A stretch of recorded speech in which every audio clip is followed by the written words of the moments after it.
काफिला है वो बदल कर रख देगा। तो ये जो तमाम विकास की योजनाएं इस शहर को आगे ले जाने के लिए, जैसे कि कर्नाटक के पूर्व मुख्यमंत्री एस.एम. कृष्णा हमेशा से ये कहते थे कि बेंगलुरु को सिंगापुर जैसा शहर बनाने के लिए कई योजनाओं की जरूरत है, और उन्होंने इस रूप में काम भी किया। लेकिन एस.एम. कृष्णा के बाद जब से कोalition सरकार बनने लगी तो बेंगलुरु का विकास भी ठप हो गया और बेंगलुरु की रफ्तार जो है वो धीमी पड़ गई, और कहीं ना कहीं बेंगलुरु का विकास बेंगलुरु की ट्रैफिक के जैसा कहीं सड़कों पर रुक गया। तो अब बीजेपी सरकार पूरी कोशिश कर रही है कि बेंगलुरु को एक नया रुख दिया जाए, एक नई स्पीड, एक नई रफ्तार दिया जाए, और मैनिफेस्टो में जो वादे किए गए हैं बेंगलुरु को स्टेट कैपिटल रीजन बनाने की, ये बहुत अहमियत रखता है।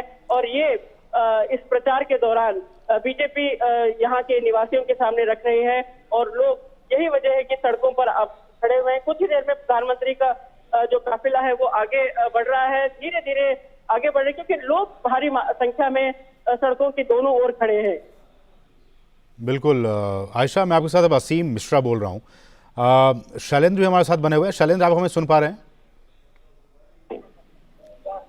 शैलेंद्र, आप हमें सुन पा रहे हैं क्या? बिल्कुल असीम, बताएं। शैलेंद्र, मेरा सवाल, चूंकि आज एक तो इतना लंबा रोड शो है, और इस रोड शो के जरिए हमें भी कुछ वक्त मिल गया है कि आपके साथ मैं कुछ राजनीतिक चर्चा परिचर्चा कर सकूं, कर्नाटक की राजनीति पर, देश की राजनीति पर। मेरा सवाल शैलेंद्र आपसे ये होगा, विश्लेषणात्मक आपका मैं जवाब चाहूंगा कि जब से पिछले 9 वर्षों में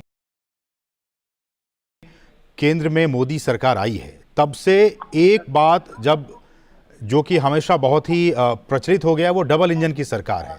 मेरा सवाल ये है कि डबल इंजन की सरकार होने का मतलब क्या है, और जब कि कर्नाटक में भी इस वक्त एक तो केंद्र में बीजेपी की सरकार, कर्नाटक में भी बीजेपी की सरकार, और भी देश के कई सारे राज्यों में बीजेपी की सरकार है, डबल इंजन की सरकार होने का राज्य को कितना फायदा, ये जो राजनीतिक कदम उठाया गया केंद्र की तरफ से, मोदी की तरफ से, कि डबल इंजन सरकार होने से विकास को एक नई गति मिलती है, एक नया पंख मिलता है, जमीनी हकीकत क्या है? किस तरह से ये जो फिलॉसफी है बीजेपी की, वो जमीनी स्तर पर रंग ला रही है?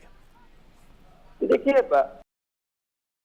डबल इंजन सरकार का मतलब ये है कि जब केंद्र में उसी दल की सरकार होती है और राज्य में भी समान दल की सरकार होती है, तब दरअसल तमाम योजनाओं को तेजी से आगे बढ़ाने में सहूलियत होती है। बीजेपी का कहना है कि बीजेपी शासित जो राज्य है, जो राज्य सरकारें हैं, वो दरअसल वहां पर जो विकास परियोजनाएं हैं वो तेजी से पूरा होती हैं, क्योंकि राज्य सरकारें ज्यादा रुचि लेती हैं केंद्र की परियोजनाओं में। और अब हम देख रहे हैं, क्योंकि बेंगलुरु में रोड शो चल रहा है, भविष्य के शहर के हिसाब से हम देख रहे हैं कि तमाम जो कनेक्टिविटी परियोजनाओं पर काम हो रहा है, संपर्क योजनाओं पे काम हो रहा है, मेट्रो हो या फिर रेलवे हो, या हम देख रहे हैं कि बेंगलुरु जैसे शहर के लिए जिस तरह का इंफ्रास्ट्रक्चर चाहिए, क्योंकि ट्रैफिक एक बड़ी समस्या रही है, कैसे उसमें उस समस्या से निदान पाया जा सकता है, उसमें केंद्र सरकार की जो योजनाएं हैं उसका लाभ लेते हुए अधिकतम राज्य सरकार कैसे आगे बढ़ सकती है, और जनता के कल्याण के लिए जो कल्याणकारी योजनाएं हैं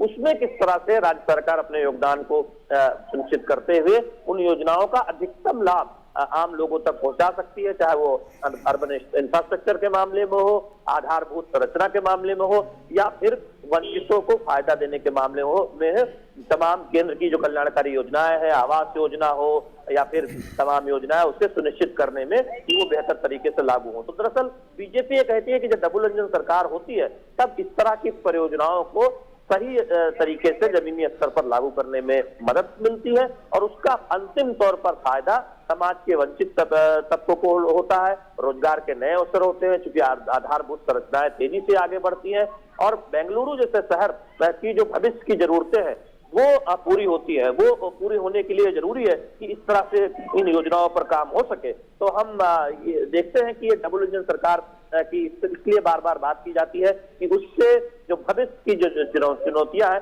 उससे बेहतर तरीके से पार पाया जा सकता है, निपटा जा सकता है। और भारतीय जनता पार्टी का जो दृष्टिपत्र है, जो घोषणा पत्र है, उसमें आप देखिए बेंगलुरु के आसपास जो विशेष क्षेत्र बनाने की बात की गई है, कैसे उस क्षेत्र में विकास की योजनाओं को आगे बढ़ाया जाएगा। स्टार्टअप हब और आईटी बड़ा हब तो बेंगलुरु है ही, कैसे भविष्य के चुनौतियों से निपटने के लिए उस शहर को विकसित किया जाना है, उसकी भी एक पूरी परिकल्पना सामने रखी गई। और बीजेपी का कहना है कि जब डबल इंजन सरकार होगी, केंद्र में सरकार है ही बीजेपी की, और चुनाव बाद अगर यहाँ फिर से सरकार वापस आती है भारतीय जनता पार्टी की, तो उस दृष्टि पत्र में की गई घोषणाओं को लागू करने में आसानी होगी। यानी किस तरह का भविष्य का ये शहर होगा, कर्नाटक कैसे देश का नंबर 1 राज्य बनेगा, इन सब पर हम देखेंगे कि ज्यादा प्रगति होगी। ये बीजेपी लगातार इस बात का दावा करती है। तो यही वजह है कि आप देखें कि अलग अलग शहरों की जो चुनौतियां हैं, जो अवसर है विकास के, उसे चिन्हित करते हुए बीजेपी ने अपने घोषणा पत्र में बात की है।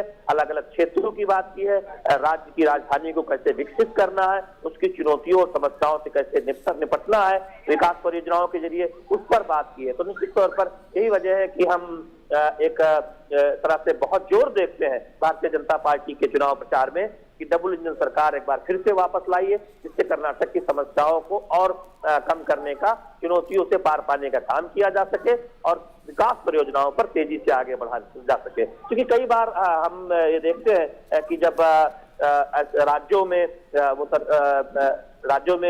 विपक्षी दलों की सरकार होती है, बीजेपी की सरकार नहीं होती, बीजेपी के लिहाज से, तो बीजेपी को लगता है कि उन योजनाओं में उतनी रफ्तार लाने में थोड़ी दिक्कत होती है जो केंद्र की खासतौर पर योजना है। तो यही वजह है कि बहुत जोर देकर कहा जा रहा है कि कर्नाटक में आप डबल इंजन की सरकार फिर से चुनाव बाद वापस लाइए। तो निश्चित तौर पर यही वजह है कि हम बहुत एक बड़ी रणनीति के तौर पर भारतीय जनता पार्टी द्वारा इस मुद्दे को उठाते हुए चुनाव में देख रहे हैं, कर्नाटक में खास तौर पर। और घोषणा पत्र में भी बड़ी बड़ी परियोजनाओं और अलग अलग रीजन के विकास का जो जिक्र किया गया है, भारतीय जनता पार्टी इस बात को जमीनी स्तर पर कहती है कि देखिए, कनेक्टिविटी पर जो काम देश भर में हो रहा है, हम आज देख रहे हैं कि नए नए हवाई अड्डे खुल रहे हैं, हम देख रहे हैं कि मेट्रो का विस्तार हो रहा है, और यह बहुत जरूरी है कि आधुनिक इंफ्रास्ट्रक्चर हो, आधुनिक संपर्क साधन हो, तब हम उस बेहतर तरीके से समस्याओं से निपट पाएंगे, शहरों के विकास में आगे बढ़ पाएंगे, नई चुनौतियों का सामना कर पाएंगे, भविष्य के शहर बना पाएंगे। तो उस ओर भारतीय जनता पार्टी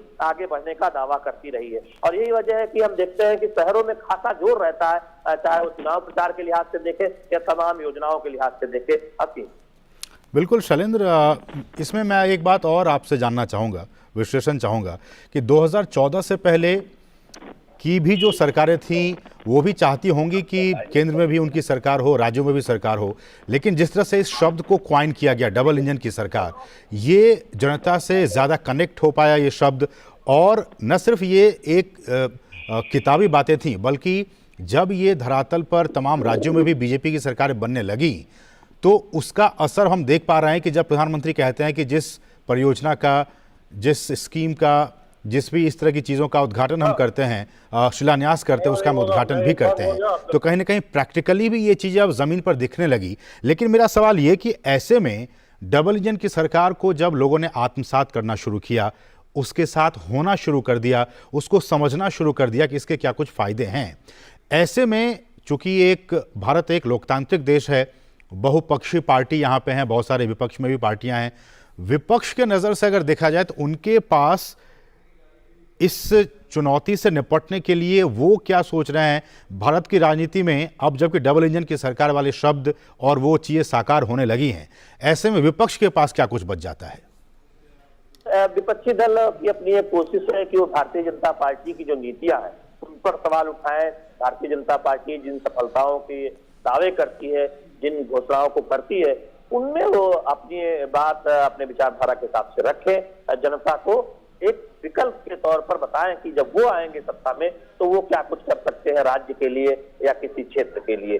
तो निश्चित तौर पर लोकतंत्र में, चुनावी राजनीति में जो दल चुनाव लड़ते हैं वो एक अपना विजन सामने रखते हैं, जनता को लिभाने की कोशिश करते हैं, किस तरह से जनता के कल्याण के लिए काम करेंगे उसे सामने रखते हैं। और हम देख रहे हैं कि उस पर काफी कुछ कोशिश कांग्रेस पार्टी की तरफ से और जेडीएस की तरफ से हो भी रही है। और हर चुनाव में जो प्रमुख दल उतरते हैं वो अपना अपना एजेंडा जनता के सामने रखते ही हैं। इस बार के चुनाव में हमने देखा कि जो खास तौर पर प्रधानमंत्री नरेंद्र मोदी पर जो निजी टिप्पणियां की गई वो बहुत चर्चा में रही। चुनाव आयोग ने नोटिस भी जारी किया मल्लिकार्जुन खड़गे जो कांग्रेस के अध्यक्ष उनके बेटे को, और ये कहा गया कि इस तरह की जो टिप्पणियां हैं वो नहीं होनी चाहिए। प्रधानमंत्री ने एक चुनावी रैली में इस बात का जिक्र भी किया कि 91 बार ऐसे आपत्तिजनक शब्दों का इस्तेमाल उनके खिलाफ हो चुका है। तो दरअसल एक सवाल उठते हैं कि आप विकल्प रखिए, आप जनता को लुभाने की कोशिश कीजिए, लेकिन प्रधानमंत्री के प्रति आपत्तिजनक टिप्पणियों से आखिर क्या हासिल करना चाहते हैं और क्या जनता इसे किस रूप में लेगी, ये देखने वाली बात होगी। क्योंकि जब कोई निजी टिप्पणियां होती है तो आमतौर पर देखने को मिला है कि जनता उसे ठीक तौर पर नहीं लेती, तो वो एक अलग मुद्दा है। बाकी हम देखते हैं कि अलग अलग विचारधारा की पार्टियां हैं, जैसे भारतीय जनता पार्टी वोका लिग्गा और लिंगायत के आरक्षण को बढ़ाने का फैसला लेती है, अनुसूचित जाति को आरक्षण और बढ़ाया जाए उस तरफ पहल करने की बात कहती है। तो वही कांग्रेस पार्टी ये कहती है कि सत्ता में अगर वापस आई तो मुस्लिम आरक्षण को बहाल किया जाएगा, 4% मुस्लिम आरक्षण जो खत्म किया गया है बीजेपी के द्वारा। जेडीएस भी अपने घोषणा पत्र में इस बात का जिक्र करती है। तो हर राजनीतिक दलों की अपनी अपनी विचारधारा है, वो अपने अपनी विचारधारा के हिसाब से कुछ वादे करते हैं, जनता को लुभाने की कोशिश करते हैं। हमने देखा कि अभी हाल ही में कांग्रेस ने जब घोषणा पत्र जारी किया तो बजरंग दल पर बैन का मुद्दा का जिक्र भी उन्होंने किया, जो बड़ा राजनीतिक मुद्दा यूं कहे कि पिछले कुछ दिनों में कर्नाटक की राजनीति में सबसे बड़ा मुद्दा बनता हुआ दिखाई दिया। कांग्रेस बैकफुट पर भी नजर आई, कांग्रेस के नेताओं को बयान देना पड़ा कि वो हनुमान मंदिर बनाएंगे, ऐसा कोई इरादा नहीं है बजरंग दल पर बैन करने का। तो हम देख रहे हैं कि इस तरह के भी मुद्दे उठते हैं, सब राजनीतिक दलों की कोशिश होती है, खासतौर पर जो विपक्ष में राजनीतिक दल होते हैं तो वो ये कोशिश करते हैं कि सत्ता पक्ष की नाकामियों को उजागर किया जाए। और अगर इनकी इनकम में राष्ट्रीय अध्यक्ष है तो कांग्रेस को लगता था कि काफी संभावनाएं हैं कर्नाटक में सत्ता में वापस आने के, कांग्रेस पार्टी के जो बनमास है सत्ता का उसे खत्म करने के। लेकिन जैसे जैसे चुनाव प्रचार आगे बढ़ा, प्रधानमंत्री नरेंद्र मोदी की चुनावी जनसभाएं, रोड शो, और हम ये सबसे बड़ा रोड शो मेगा तो देख भी रहे हैं, आज जनता का रिस्पांस भी देख रहे हैं, तो निश्चित तौर पर कांग्रेस पार्टी सोच रही होगी कि जो वो जिस रणनीति पर वो आगे बढ़ रही है, क्या वो चुनाव बाद उसमें कोई सफलता मिल पाएगी, क्या उस तरह से नतीजे आ पाएंगे जैसा कांग्रेस पार्टी ने उम्मीद की है। तो निश्चित तौर पर अपनी रणनीतियों में बदलाव करती रहती है राजनीतिक दल, विपक्षी दल कोशिश करते रहते हैं कि सत्ता में जो दल है उनकी नाकामियों को उजागर किया जाए। लेकिन क्या मुद्दे के आधार पर कांग्रेस पार्टी सत्ताधारी दलों को के मुद्दों को या फिर विकास योजनाओं को या विकास के दावों को चुनौती दे पाई है, ये इस पर बहुत चर्चा होगी कि कांग्रेस पार्टी क्या ऐसा करने में नाकाम साबित तो नहीं हुई है, या एक विकल्प देने में या वैकल्पिक वो क्या किन मुद्दों को उठाने में, उस पर चुनाव बाद जब हार जीत का फैसला होगा तब विश्लेषण करेंगे राजनीतिक जो समीक्षक हैं। लेकिन हम फिलहाल ये देख रहे हैं कि चुनाव प्रचार के लिहाज से भारतीय जनता पार्टी ने अपने घोषणा पत्र में बहुत सकारात्मक मुद्दों को जगह दी। अपने घोषणा पत्र में राज्य के विजन को, राज्य के विकास के रास्ते पर से आगे ले जाना है, उससे जगह दी। दूसरी बात यह है कि जब कांग्रेस ने अपने घोषणा पत्र में बजरंग दल पर बैन करने की बात कही, उसका एक करारा जवाब हमने देखा है कि भारतीय जनता पार्टी के शीर्ष नेताओं की तरफ से दिया गया है। कांग्रेस की देश हित में काम करने वाली, देश के बारे में सोचने वाली संस्थाओं के बारे में जो नीति है वो कैसी कांग्रेस पार्टी की रही है, उस पर बहुत एक व्यापक सवाल उठाया है। देश विरोधी ताकतों के खिलाफ कांग्रेस पार्टी का क्या रवैया रहा है, उस पर भी सवाल उठाया है। तो हम कह सकते हैं कि वो भी मुद्दे उठे हैं, क्योंकि जब चुनाव आते हैं तो सिर्फ विकास की बात नहीं होती, सामाजिक समीकरण होते हैं, तमाम संगठनों और सामाजिक समूहों की आकांक्षाओं की बात होती है, क्षेत्रीय आकांक्षाओं की बात होती है, अलग अलग रीजन की बात होती है, अलग अलग सेक्टर की बात होती है। और राजनीतिक दल ये कोशिश करते हैं कि हर वर्गों की बात करते हुए दरअसल जीत हासिल करने की तरफ आगे बढ़ा जाए, चाहे उम्मीदवारों की चयन की बात हो या फिर बुजुर्गों के लिए कुछ फायदे देने की बात हो, महिला को कुछ योजनाओं के जरिए फायदे देने की बात हो।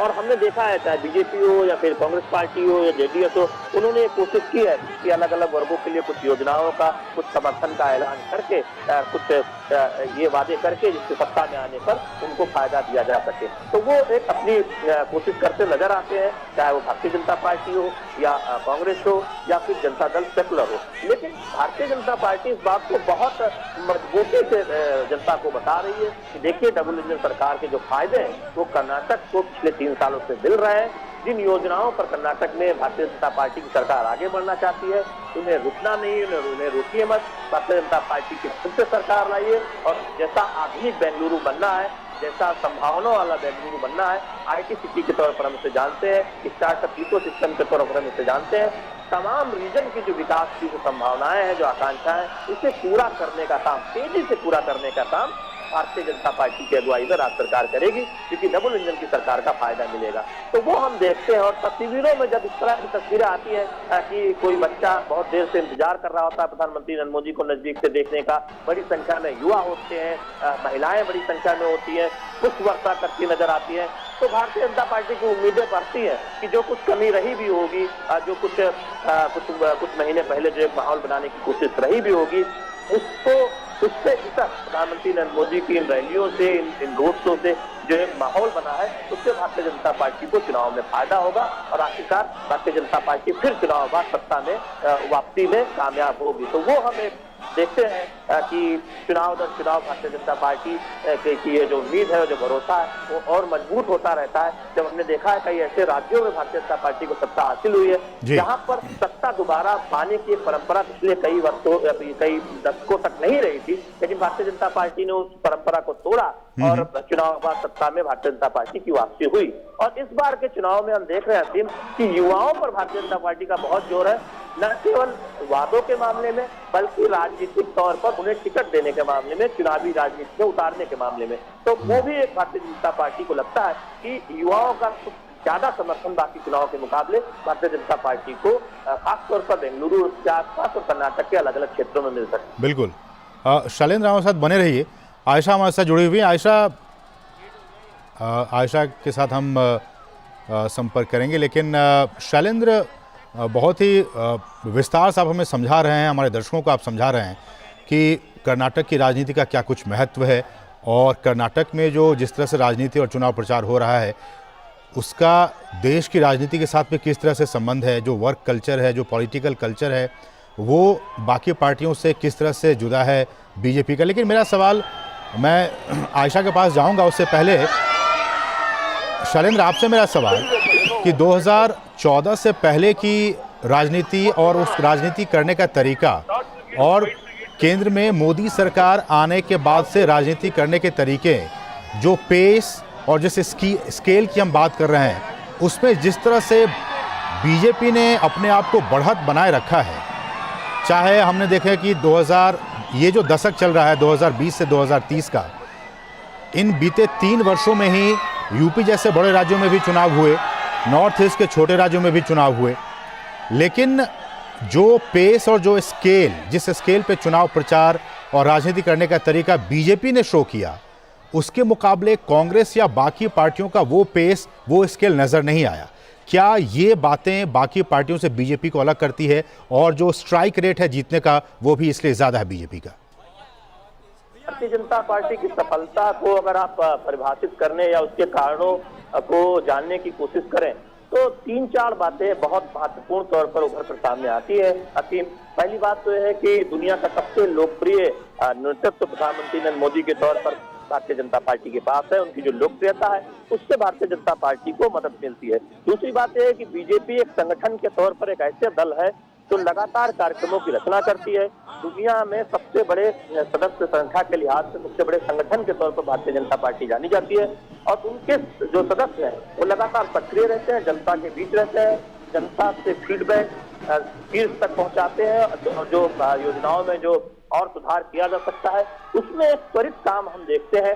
सत्ता और संगठन के बीच जो एक समन्वय है वो बहुत शानदार तरीके से देखने को मिलता है भारतीय जनता पार्टी के राज्यों में।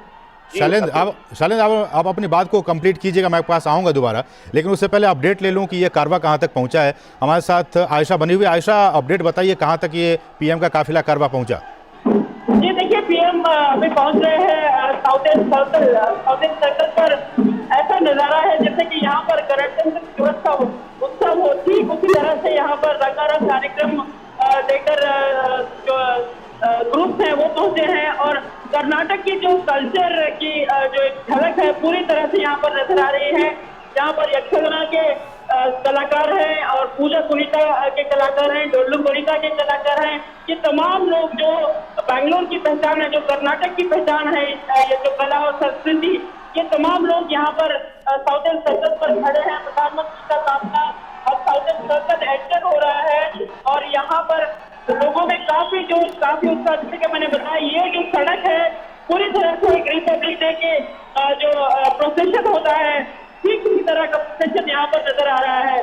और इस वक्त लोगों की भीड़ बढ़ पड़ी है, लोग आगे बढ़ रहे हैं और करीब देखने के लिए और उनकी और करीब से तस्वीर लेने के लिए। यहाँ पर हम देख सकते हैं लोग ऊपर फूल बरसा रहे हैं और पूरे जोश के साथ लोग आगे बढ़ रहे हैं। बच्चे, छोटे बच्चे हैं, वरिष्ठ नागरिक हैं, ये तमाम लोग इस वक्त यहाँ से गुजर रहे हैं। ये जो है साउथर्न सर्कल का इलाका, जहाँ से मैंने आपको बताया था कि 5 या 6 विधानसभा सीटों का रास्ता यहीं से होकर गुजरता है। और यहाँ से जब प्रधानमंत्री नरेंद्र मोदी का काफिला आगे बढ़ेगा तो टिकट की ओर जाएंगे। टिकट जो है बैंगलोर का बहुत ही अहम मार्केट है और यहाँ जो कम्युनिस्ट है तमाम उत्तर भारत से, खासकर राजस्थान से, गुजरात से और देश के अन्य हिस्सों के व्यापारी जो है टिकट में है। और इस वक्त साउथर्न पर बहुत ही इलेक्ट्रीफाइंग माहौल, बहुत ही जोर, ये नजारा बिल्कुल एक रिपब्लिक डे जैसा, रिपब्लिक डे परेड जैसा नजारा यहाँ पर देखने को मिल रहा है। प्रधानमंत्री नरेंद्र मोदी का काफिला धीरे चल रहा है, बस लोग उनके पीछे भागने शुरू कर दिया है, उनके साथ दौड़ना चाहते हैं। जहाँ तक ये जो काफिला खत्म होता है वहाँ तक लोग उनके साथ दौड़ने में आगे बढ़ रहे हैं। प्रधानमंत्री नरेंद्र मोदी इस वक्त साउथर्न सर्कल पर, इस वक्त मोदी के नारे जो है बैंगलोर में पूरी तरह चारों तरफ उठ रहे हैं। ये नारे बैंगलोर में मोदी के नारे उठ रहे हैं और बीजेपी यही ये तो माहौल बन रहा है। तो लोगों में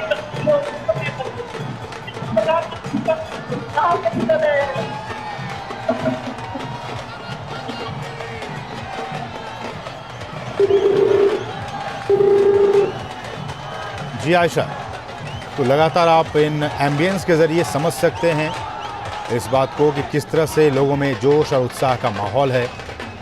पारंपरिक तरीके से जो कर्नाटक और बेंगलुरु की, कर्नाटक की जो राजनीति है, जो संस्कृति है, उस संस्कृति के लिहाज से लोग उनका अभिवादन कर रहे हैं, स्वागत कर रहे हैं। सड़क के दोनों तरफ 26 किलोमीटर ये लंबा रोड शो, और इसमें आप इन लोगों को देखिए पारंपरिक वेशभूषा में। आयशा, आप अपनी बात पूरी कीजिए। आयशा, मैं देख पा रहा हूँ कि जो पारंपरिक वेशभूषा में जो लोग हैं, कर्नाटक के लोग, वो प्रधानमंत्री का गर्मजोश के साथ स्वागत कर रहे हैं। जी बिल्कुल, बहुत ही गर्मजोशी के साथ लोगों ने उनका स्वागत किया है और खासकर साउथर्न सर्कल से अभी प्रधानमंत्री का काफिला आगे बढ़ा है। यहाँ पर हमने देखा हजारों की संख्या में युवा जो है प्रधानमंत्री का स्वागत करने के लिए खड़े रहे और जो यहाँ पर कला और संस्कृति की झलक आपको देखने को मिल रही है, ये कर्नाटक की कला और संस्कृति की झलक है। और जैसे कि मैंने आपको बताया, वही नजारा नजर आ रहा है जिस तरह से गणतंत्र दिवस पर आपको नजर आता है। ये तो इंडिया गेट पर नजर आता है। बहुत अद्भुत नजारा के लोगों को आज देखने को मिला और प्रधानमंत्री के काफिले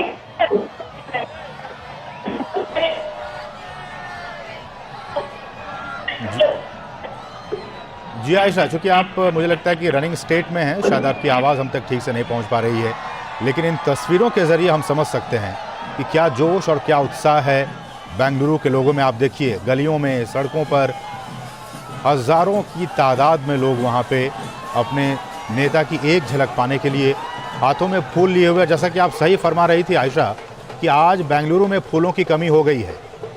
आज सारे फूल प्रधानमंत्री के मोदी के ऊपर बरस रहे हैं, पुष्प की बारिश हो रही है, पुष्प वर्षा हो रही है। और ये पुष्प वर्षा न सिर्फ पुष्प के तौर पर बल्कि ये कर्नाटक की जनता उन्हें आशीर्वाद देने का काम कर रही है कि किस तरह से उनका स्नेह, उनका प्यार कर्नाटक की जनता का प्रधानमंत्री को मिले, और प्रधानमंत्री की भी यही कोशिश कि वहाँ की जनता का प्यार उन्हें मिले, उनका आशीर्वाद मिले, उनका स्नेह मिले।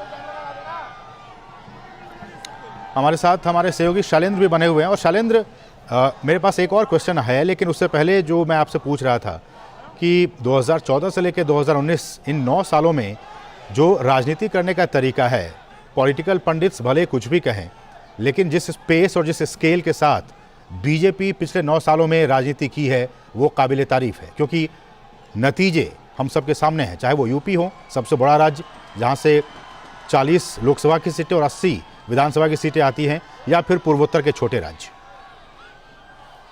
इसमें कहीं कोई संदेह नहीं। भारतीय जनता पार्टी मोटे तौर पर देखें तो 2014 से पहले मजबूत आधार के तौर पर उत्तर भारत और कुछ अन्य राज्यों के में अपनी सफलता के लिए जानी जाती थी, और कर्नाटक दक्षिण का एक द्वार की तरह हमने देखा था कि भारतीय जनता पार्टी की जड़ें जमी थी, मजबूत हुई थी। लेकिन आज हम देख रहे हैं कि उत्तर से दक्षिण तक और पूरब से पश्चिम तक और पूरा पूर्वोत्तर भारतीय जनता पार्टी के मजबूत गढ़ के तौर पर उभर कर सामने आया है। इसकी एक बड़ी वजह है प्रधानमंत्री नरेंद्र मोदी की अगुवाई में केंद्र सरकार की जो तमाम कल्याणकारी योजनाएं वो पारदर्शिता के साथ जन तक पहुंची है। और प्रधानमंत्री की जो अपनी लोकप्रियता है, प्रधानमंत्री जी एक आह्वान करते हैं, लोगों को एक अभियान के साथ जोड़ते हैं और जनता से कनेक्ट करते हैं। इससे भारतीय जनता पार्टी को एक पार्टी के तौर पर विस्तार होने में बहुत मदद मिली है। दूसरी बात यह है कि हमने बीते 2014 के बाद ये देखा है कि भारतीय जनता पार्टी एक संगठन के तौर पर ऐसे संगठन के तौर पर विकसित हुई है जो जिसमें एक बेहतर तंत्र विकसित हुआ है चुनाव लड़ने के लिहाज से। तमाम सदस्य संख्या आज दुनिया में सबसे ज्यादा भारतीय जनता पार्टी की सदस्य संख्या है, एक सबसे बड़ा राजनीतिक संगठन है।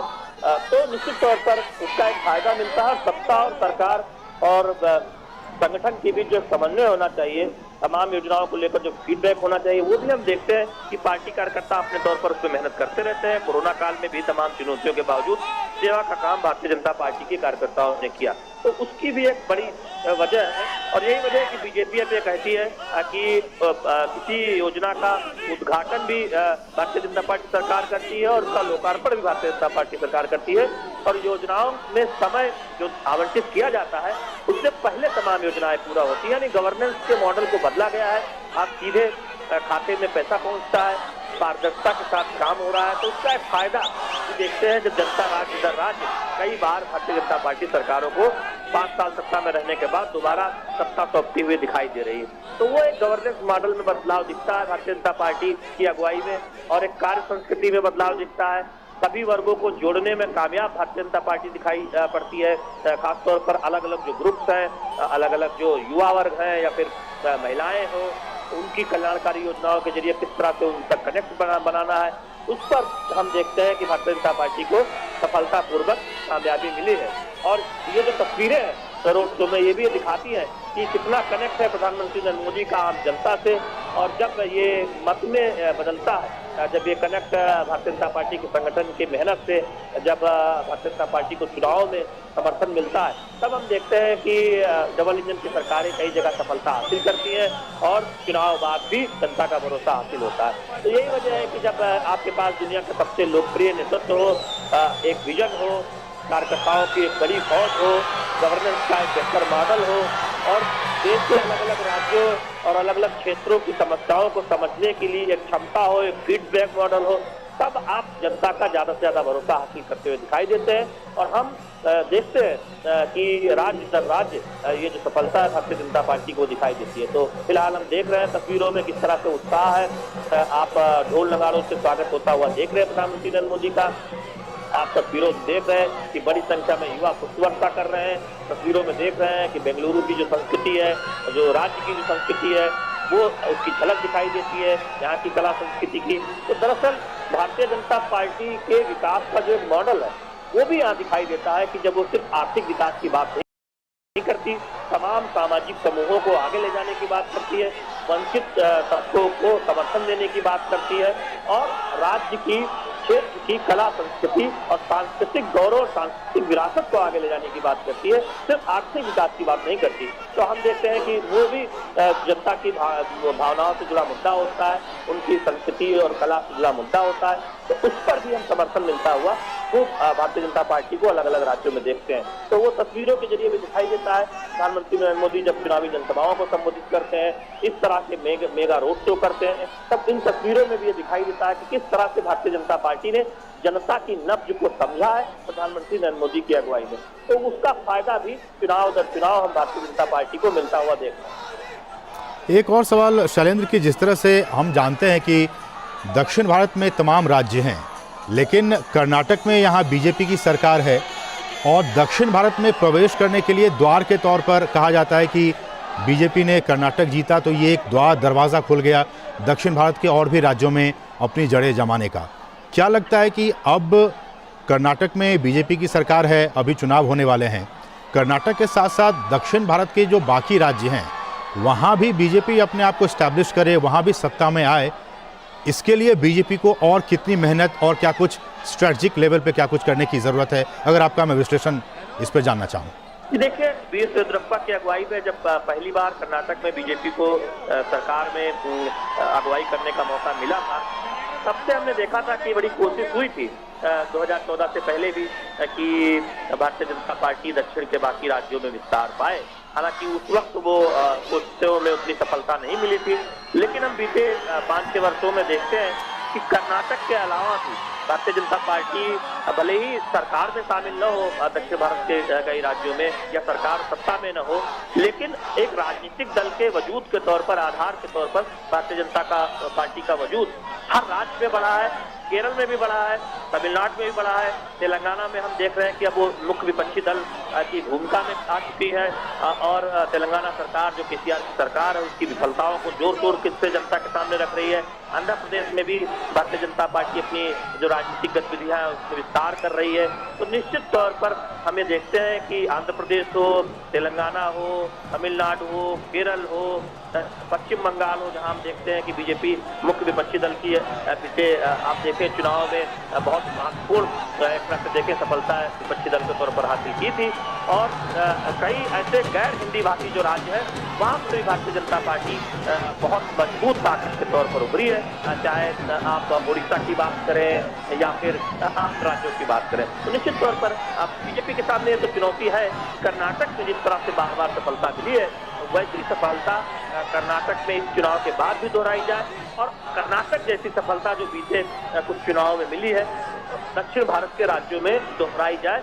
लेकिन हम ये कह सकते हैं कि राजनीतिक दल के तौर पर अपने आधार को विस्तार करने के तौर पर कार्यकर्ताओं के बीच जाकर जनता की नब्ज टटोलने के लिहाज से भारतीय जनता पार्टी एक बड़ी ताकत के तौर पर दक्षिण भारत के राज्यों में उभर चुकी है।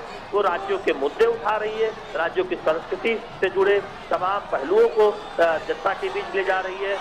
जो सदर्न स्टेट्स हैं, जो तटीय इलाके हैं, उनके मुद्दों को उठा रही है। हमने देखा कि मछुआरा समाज को लेकर तमाम योजनाओं का जिक्र किया गया और पहली बार उनके लिए एक अलग मंत्रालय का गठन करने का काम किया गया, जिसका एक खासा असर जो दक्षिण भारत के राज्य है, क्योंकि वहाँ समुद्री तट के बहुत सारे इलाके होते हैं, मछली पालन और मछुआरा जो समाज है वो बहुत बड़ी संख्या में वहाँ निवास करता है। उनके कल्याण के लिए योजनाओं की केंद्र सरकार ने शुरुआत की है। तो उस तरह से कल्याणकारी योजनाओं के जरिए जनता की स्थानीय जरूरत समझते हुए बीजेपी ने कोशिश तो की है और कई जगह पर मुख्य विपक्षी दल बनने की, कई जगह पर सत्ता में आने की, लेकिन चुनौतियां निश्चित तौर पर राजनीतिक दल के तौर पर कर्नाटक से अलग बाकी राज्यों में है भारतीय जनता पार्टी के सामने। लेकिन फिलहाल हम इन चुनावों में कर्नाटक में देख रहे हैं कि बीजेपी को लगता है कि वो सत्ता में फिर से वापसी कर सकती है चुनाव बाद, क्योंकि डबल इंजन की सरकार ने बहुत सारे काम किए हैं। तो इन तस्वीरों में जो जब हम उत्साह देखते हैं लोगों का, युवाओं का, महिलाओं का, छात्रों का, तो बीजेपी का ये विश्वास और मजबूत हो रहा होगा कि भारतीय जनता पार्टी सत्ता में चुनाव बाद वापस आ सकती है, क्योंकि प्रधानमंत्री नरेंद्र मोदी जैसा लोकप्रिय नेतृत्व है जो जनता से कनेक्ट करते हैं, राज्य से जुड़े मुद्दे उठाते हैं, राज्य की भाषा में बात करते हैं और राज्य के लोगों के साथ सीधा कनेक्ट करते हैं, सीधा संवाद करते हैं। तो हमने वो देखा कि बीजेपी जरूर उत्साहित होगी और मेहनत करने की तरफ और उत्सुक होगी। और आज हम देख रहे हैं कि प्रधानमंत्री नरेंद्र मोदी के तो रोड शो हम देख ही रहे हैं, उनकी चुनावी जनसभाएं भी आज प्रस्तावित है। बीजेपी के राष्ट्रीय अध्यक्ष जेपी नड्डा भी कई जगह पर रोड शो कर रहे हैं, बीजेपी का राज्यों के मुख्यमंत्रियों के तमाम कार्यक्रम लगे हैं। तो बीजेपी एक राजनीतिक दल के तौर पर कोई कोर कसर नहीं छोड़ती है चुनाव जीतने में, चुनाव में जनता के बीच अपनी पैठ बनाने में। तो वो हम कर्नाटक में भी होता हुआ देख रहे हैं। उन राज्यों में देखते हैं जहाँ बीजेपी सत्ता में रहती है, जहाँ सत्ता में नहीं रहती है वहां पर भी हम देखते हैं। शैलेंद्र, एक और मिथ, एक भ्रांति ये भी थी बीजेपी के साथ कि कुछ लोग ये कहते थे कि बीजेपी जो वो सिर्फ हिंदी भाषी जो राज्य हैं उन्हीं की पार्टी है, वहीं पे चुनाव जीतती है वहीं पे उनकी पैठ है लोगों के बीच में जो हिंदी भाषी राज्य हैं। जो गैर हिंदी भाषी राज्य हैं वहाँ पे बाकी पार्टियों की पैठ है, बीजेपी उतनी वहाँ पे मजबूत नहीं है। लेकिन जो आंकड़े हैं, जो नतीजे हैं, चाहे वो कर्नाटक की बात हो या फिर नॉर्थ ईस्ट की बात हो, इन तमाम राज्यों ने इस मिथ को, इस भ्रांति को दूर करने का काम किया कि ये सिर्फ हिंदी भाषी राज्य की पार्टी ही नहीं है, काउ बेल्ट पार्टी ही नहीं है, ये पैन इंडिया पार्टी है। बीजेपी के बारे में कई मिथ खड़ा करने की कोशिश बीते 2-3 दशकों में हुई है पार्टी के गठन के बाद से ही, कि बीजेपी सिर्फ हिंदी भाषी राज्यों की पार्टी है, सिर्फ उत्तर भारत की पार्टी है, बीजेपी सिर्फ खास वर्ग की पार्टी है, शहरी इलाकों की पार्टी है।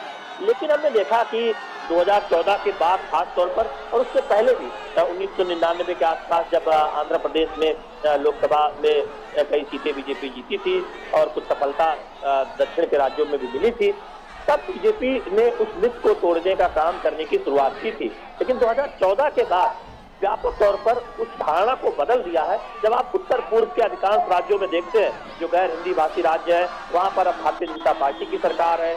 असम हो या फिर जो असम के आसपास के जो पड़ोसी राज्य है, उत्तर पूर्व के जो अष्टलक्ष्मी राज्य है, उनमें हम देखते हैं कि भारतीय जनता पार्टी की सरकार है, तो भारतीय जनता पार्टी सत्ता में है या सहयोगियों के साथ सत्ता में है। दूसरी बात हम देखते हैं कि अगर आप दक्षिण भारत के राज्यों को देखें तो कर्नाटक में बीजेपी सत्ता में है, जहाँ कन्नड़ भाषा प्रमुख है, और इसके साथ ही साथ हम देखते हैं तेलंगाना में बीजेपी मुख्य विपक्षी दल की भूमिका में करीब करीब है। आंध्र प्रदेश और तमिलनाडु में बीजेपी कोशिश कर रही है अपने आधार को और मजबूत करने की। केरल में भी हम देख रहे हैं कि बीजेपी बहुत जोर शोर से चुनाव लड़ती रही है। पश्चिम बंगाल में तो टीएमसी की जो सरकार है ममता बनर्जी की, उसके विपक्ष में अगर किसी दल की चर्चा होती है तो भारतीय जनता पार्टी की चर्चा होती है। बांग्ला भाषी राज्य है, वहाँ पर बड़ी संख्या में लोग बांग्ला बोलते हैं। असम में भी आप देखें तो असमिया भाषा है, तमाम जो अन्य क्षेत्रीय भाषाएं हैं, बांग्ला भाषी हैं, वो वहाँ पर निवासी है। वहाँ पर भारतीय जनता पार्टी का आधार बहुत मजबूत है। तो बीते एक दशक में हम कह सकते हैं भारतीय जनता पार्टी ने अपनी उस छवि को तोड़ा है कि वो सिर्फ हिंदी भाषी या उत्तर भारत के राज्यों की पार्टी है। पैन इंडिया आप देखें, सदस्य संख्या के लिहाज से दुनिया की सबसे बड़ी पार्टी बन चुकी है। राज्यों के लिहाज से देखें तो इस वक्त किसी एक राजनीतिक दल द्वारा मौजूदा समय में सबसे ज्यादा राज्यों में अगर सरकारें हैं गठबंधन के साथ या अकेले दम पर, तो भारतीय जनता पार्टी की सरकार है। आप देखें कि 2014 से पहले कई बार हालांकि अकाली दल के साथ पंजाब जैसे राज्यों में भी भारतीय जनता पार्टी ने सत्ता में साझेदारी की है। लेकिन बड़े स्तर पर हम देख रहे हैं कि बीते 4-5 वर्षों में एक बड़ा बदलाव देखते हैं उन राज्यों में भारतीय जनता पार्टी के आधार में मजबूत हुआ है, जो मोटे तौर पर हिंदी भाषी राज्य नहीं है, या ये कह सकते हैं कि वो दक्षिण भारत के तमाम जो भाषाएं हैं वो वहाँ प्रमुखता से बोली जाती है, या फिर बांग्ला भाषा है या असमिया भाषा है। तो ये कहना कि अब इस दौर में भारतीय जनता पार्टी उत्तर भारत की पार्टी है, तो ये बिल्कुल कतई गलत बात है।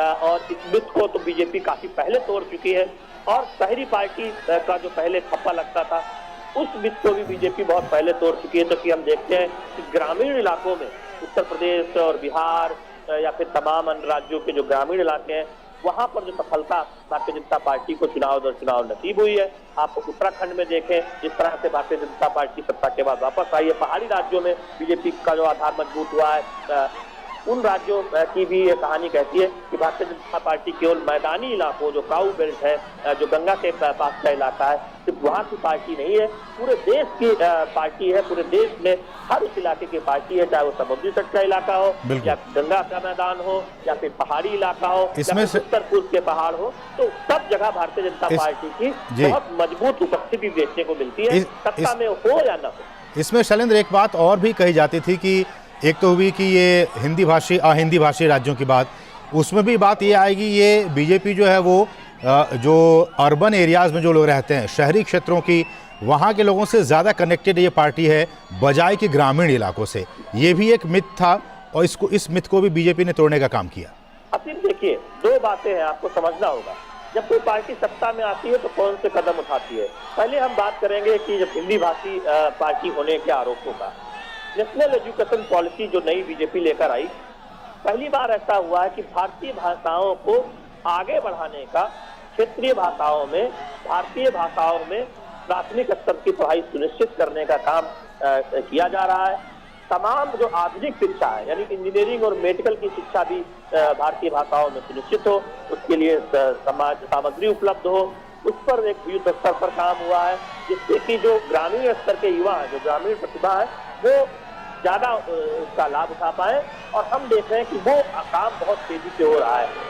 जो नया एजुकेशन पॉलिसी है, उसके तहत हम नए पाठ्यक्रम को लागू होता हुआ देख रहे हैं, जिसमें हम देख रहे हैं कि स्थानीय या जो कारीगरी, स्थानीय दस्तकारी है या स्थानीय जो स्किल है, उस पर बहुत जोर दिया गया है। तो इस तरह से हम देख रहे हैं कि तमाम ऐसे मुद्दों पर काम हुआ है। तो ये कहना कि सिर्फ हिंदी भाषी राज्यों की पार्टी है, वो राजनीतिक सफलता के तौर पर भी देखें तो भारतीय जनता पार्टी ने इसे झुठलाया है, और सत्ता में आने के बाद कदम उठाने पर भी उसने सभी भाषाओं, भारतीय भाषाओं का खूब ख्याल रखने की बात कही है।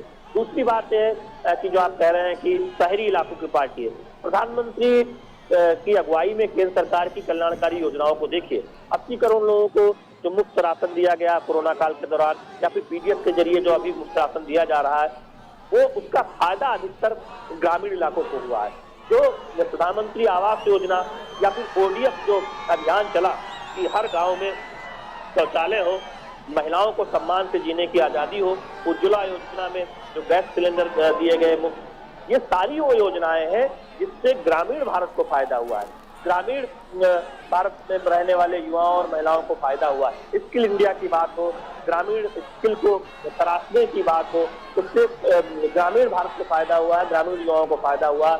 गांव में सड़क बनाने की बात हो, प्रधानमंत्री किसान सम्मान योजना की बात हो, किसानों को प्राकृतिक खेती की तरफ आगे बढ़ाने की बात हो, ये तमाम योजनाएं हैं। दरअसल वो बताती है कि भारतीय जनता पार्टी सभी क्षेत्रों, सभी वर्गों के विकास के लिए न सिर्फ जिक्र करती है, बल्कि उनके लिए योजनाबद्ध तरीके से योजनाओं पर आगे बढ़ा जाता है, सुनिश्चित किया जाता है कि उसमें काम हो। तो हम देख रहे हैं कि ये कहना या विरोधी दलों द्वारा या समीक्षकों द्वारा कि भारतीय जनता पार्टी कुछ खास इलाकों की पार्टी के तौर पर जानी जाती रही थी, ये बात सही है कि बीजेपी जब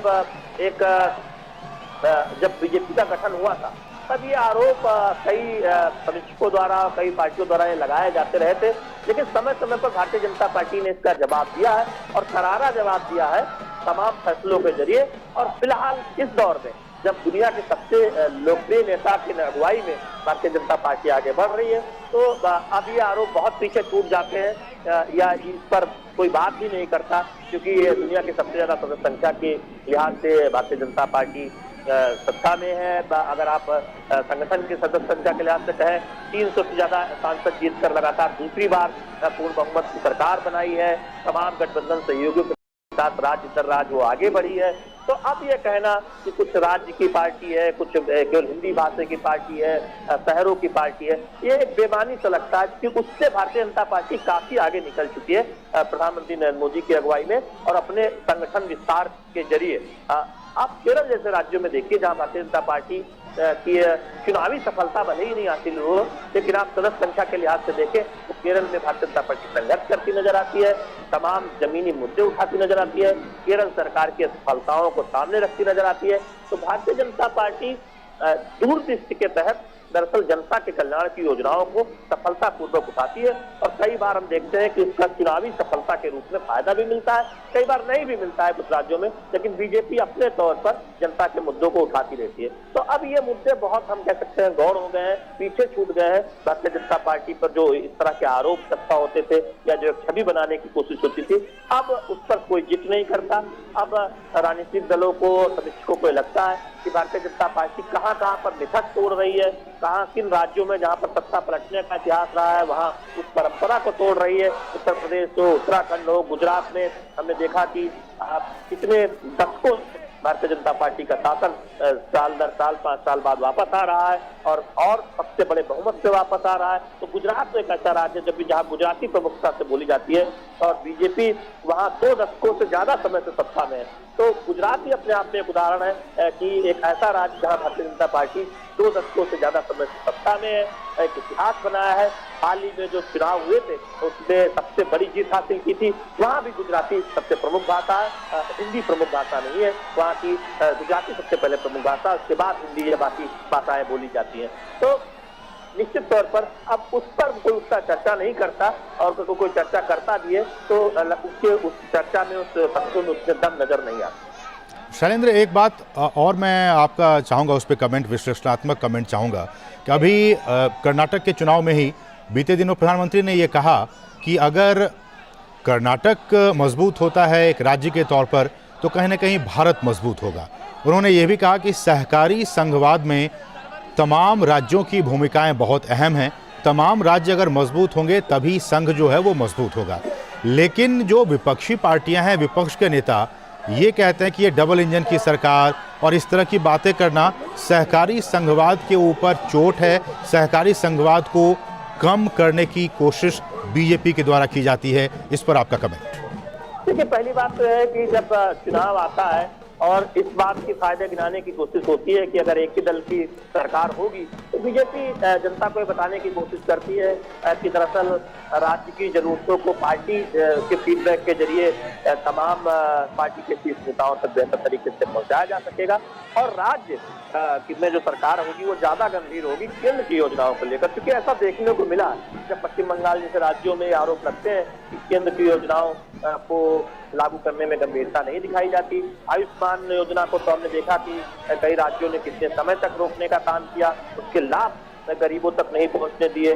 तो दरअसल किसान सम्मान निधि को भी रोक कर रखा बहुत दिनों तक पश्चिम बंगाल ने, तो इसलिए बीजेपी इसकी बात करती है। लेकिन हमने देखा है कि केंद्र सरकार ने कोई पक्षपातपूर्ण रवैया कभी उन राज्यों के प्रति नहीं अपनाया जहां पर भारतीय जनता पार्टी की सरकार नहीं है।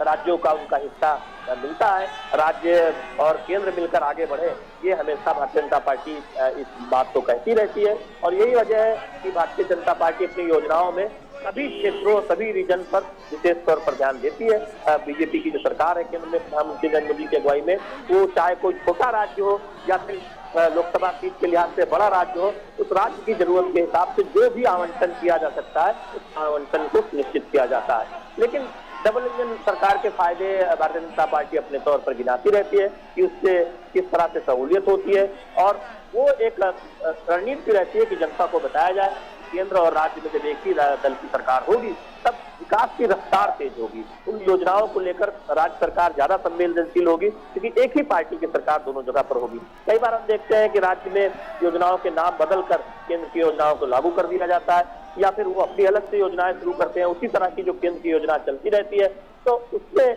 थोड़ी सी दिक्कत होती है। यही वजह है कि बीजेपी इस सब मुद्दों को उठाती रहती है। दूसरी बात यह है कि ये सही है, कर्नाटक हो या कोई भी राज्य हो, देश का कोई भी कोना अगर आगे बढ़ता है तो देश आगे बढ़ता है। यही वजह है कि राज्य आगे बढ़े, ग्राम सभाएं आगे बढ़े, जिला आगे बढ़े, और जो आकांक्षी जिले हैं जो पीछे छूट गए हैं उन पर खास जोर इसलिए दिया जाता है कि वो भी आगे बढ़े, जिससे कि देश का कोई कोना विकास के दौर में पीछे न छूटे। और कोई भी राज्य हो, वो बीजेपी शासित राज्य हो या कोई और दल से शासित राज्य हो, अगर वो आगे बढ़ता है तो निश्चित तौर पर देश को आगे बढ़ने में मदद मिलती है। लेकिन चुनाव के दौरान बीजेपी इस बात को इसलिए प्रमुखता से इस बात को कहती है कर्नाटक में, चूंकि कर्नाटक में मौजूदा समय में हम देख रहे हैं कि सरकार है भारतीय जनता पार्टी की, और FDI जिस तरह से ज्यादा आया है, जिस तरह से तमाम केंद्रीय योजनाओं पे काम हुआ है, उसका पूरा एक आंकड़ा सामने रखा है भारतीय जनता पार्टी ने। कैसे डबल इंजन की सरकार ने यहाँ पर ज्यादा घर बनाने का काम किया है, ज्यादा सड़कें बनाने का काम किया है, एक निवेश का बेहतर माहौल बना है, तो उस माहौल को और बेहतर ही किया जाना है, लिहाजा भारतीय जनता पार्टी समर्थन मांगती है। तो निश्चित तौर पर एक राजनीतिक दल के तौर पर वो अपने तर्क रखती है, लेकिन सत्ता में, सरकार में, केंद्र में अगुवाई के एक अगुवा के तौर पर हम देखते हैं कि कभी भी प्रधानमंत्री नरेंद्र मोदी का जो नीति रहती है वो सभी राज्यों को समान तौर पर देखने की रहती है, और उस पर हम सभी राज्यों को फायदा होता हुआ भी देखते हैं। ठीक है, तो आप पानी वानी पी लीजिए शैलेंद्र, आप लगातार कमेंट्री कर रहे हैं। मैं अब आयशा के पास जाना चाहूँगा। आयशा, मेरा सवाल आपसे ये कि मैं इन तस्वीरों में जो देख पा रहा हूँ कि जब से कांग्रेस ने अपने घोषणा पत्र में बजरंग दल को बैन करने की बात कही है, उसके बाद से इन तस्वीरों में बजरंग बली के भी जो पोस्टर्स हैं, जो बैनर्स हैं, जो झंडे हैं, वो नजर आने लगे हैं। आयशा, आप हमें सुन पा रही हैं? आयशा, आप हमें सुन पा रही हैं क्या? लगता है मेरी आवाज आयशा तक नहीं पहुंच पा रही है।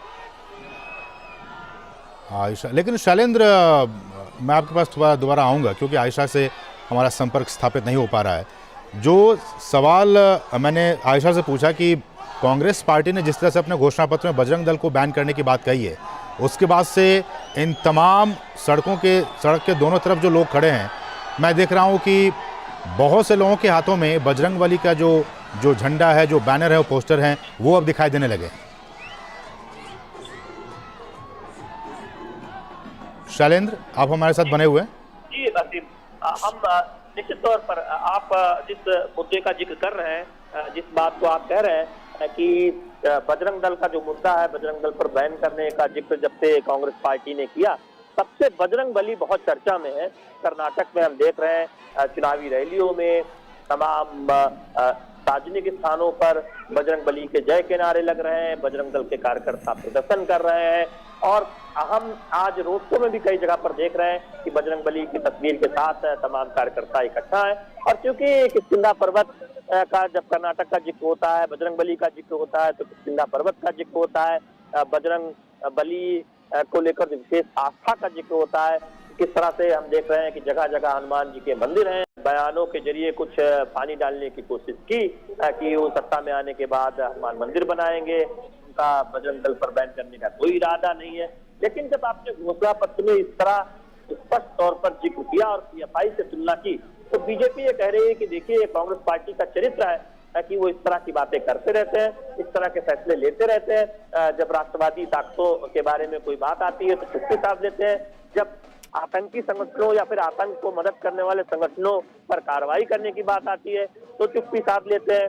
कई सदस्यों को जो पीएफआई जैसे बैन संगठन से जुड़े हुए, उनको छोड़ने का काम सिद्धारमैया की सरकार करती है। तो हम उसको एक बड़े मुद्दे के तौर पर देखते हैं कि भारतीय जनता पार्टी ने उठाया है कांग्रेस की घोषणा पत्र के बाद।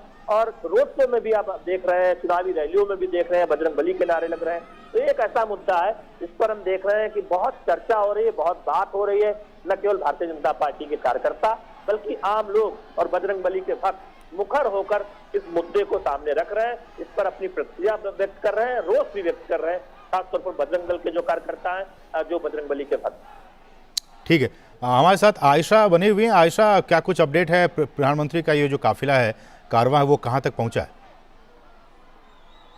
पूरा हो गया है और प्रधानमंत्री नरेंद्र मोदी अब आगे बढ़ रहे हैं और नेशनल अपर सर्कल से होते हुए और आगे बढ़ेंगे, फिर चिकपेट की ओर जाएंगे। जैसे कि मैंने पहले भी बताया था, चिकपेट वो व्यवसायिक इलाका है, रिटेल मार्केट है, होलसेल मार्केट है ये। और यहाँ पर काफी भारी मात्रा में उत्तर भारत के रहने वाले लोग हैं यहाँ पे, और खास राजस्थान, गुजरात और अलग अलग देश के अलग अलग हिस्सों से रहने वाले व्यवसायी जो है, मर्चेंट जो है, इस इलाके में रहते हैं और यहाँ पर उनका व्यापार है। तो इधर से प्रधानमंत्री का काफिला आगे बढ़ेगा चिकपेट से और फिर प्रधानमंत्री का काफिला जो है गोविंदराज नगर तक पहुंचेगा। और उससे पहले प्रधानमंत्री नरेंद्र मोदी बैंगलोर जो साउथ एंड से यहाँ पास हुए हैं, यहाँ से उनका काफिला आगे बढ़ा है। उसके बाद दोड्डा गणपति टेम्पल से आगे जाएगा और फिर वहां भी भारी मात्रा में, भारी संख्या में लोग उनका स्वागत करने के लिए खड़े हैं और कई लोग प्रधानमंत्री पर फूल बरसाते हुए यहाँ पर खड़े हुए हैं। और जो लोग साउथ एंड सर्कल पर प्रधानमंत्री नरेंद्र मोदी को देखने के लिए खड़े थे, इनमें से कई लोग प्रधानमंत्री के पीछे पीछे दौड़ते हुए इस काफिले के साथ चल रहे हैं और इसे लगभग एक पदयात्रा जैसा नजारा यहाँ पर देखने को मिल रहा है।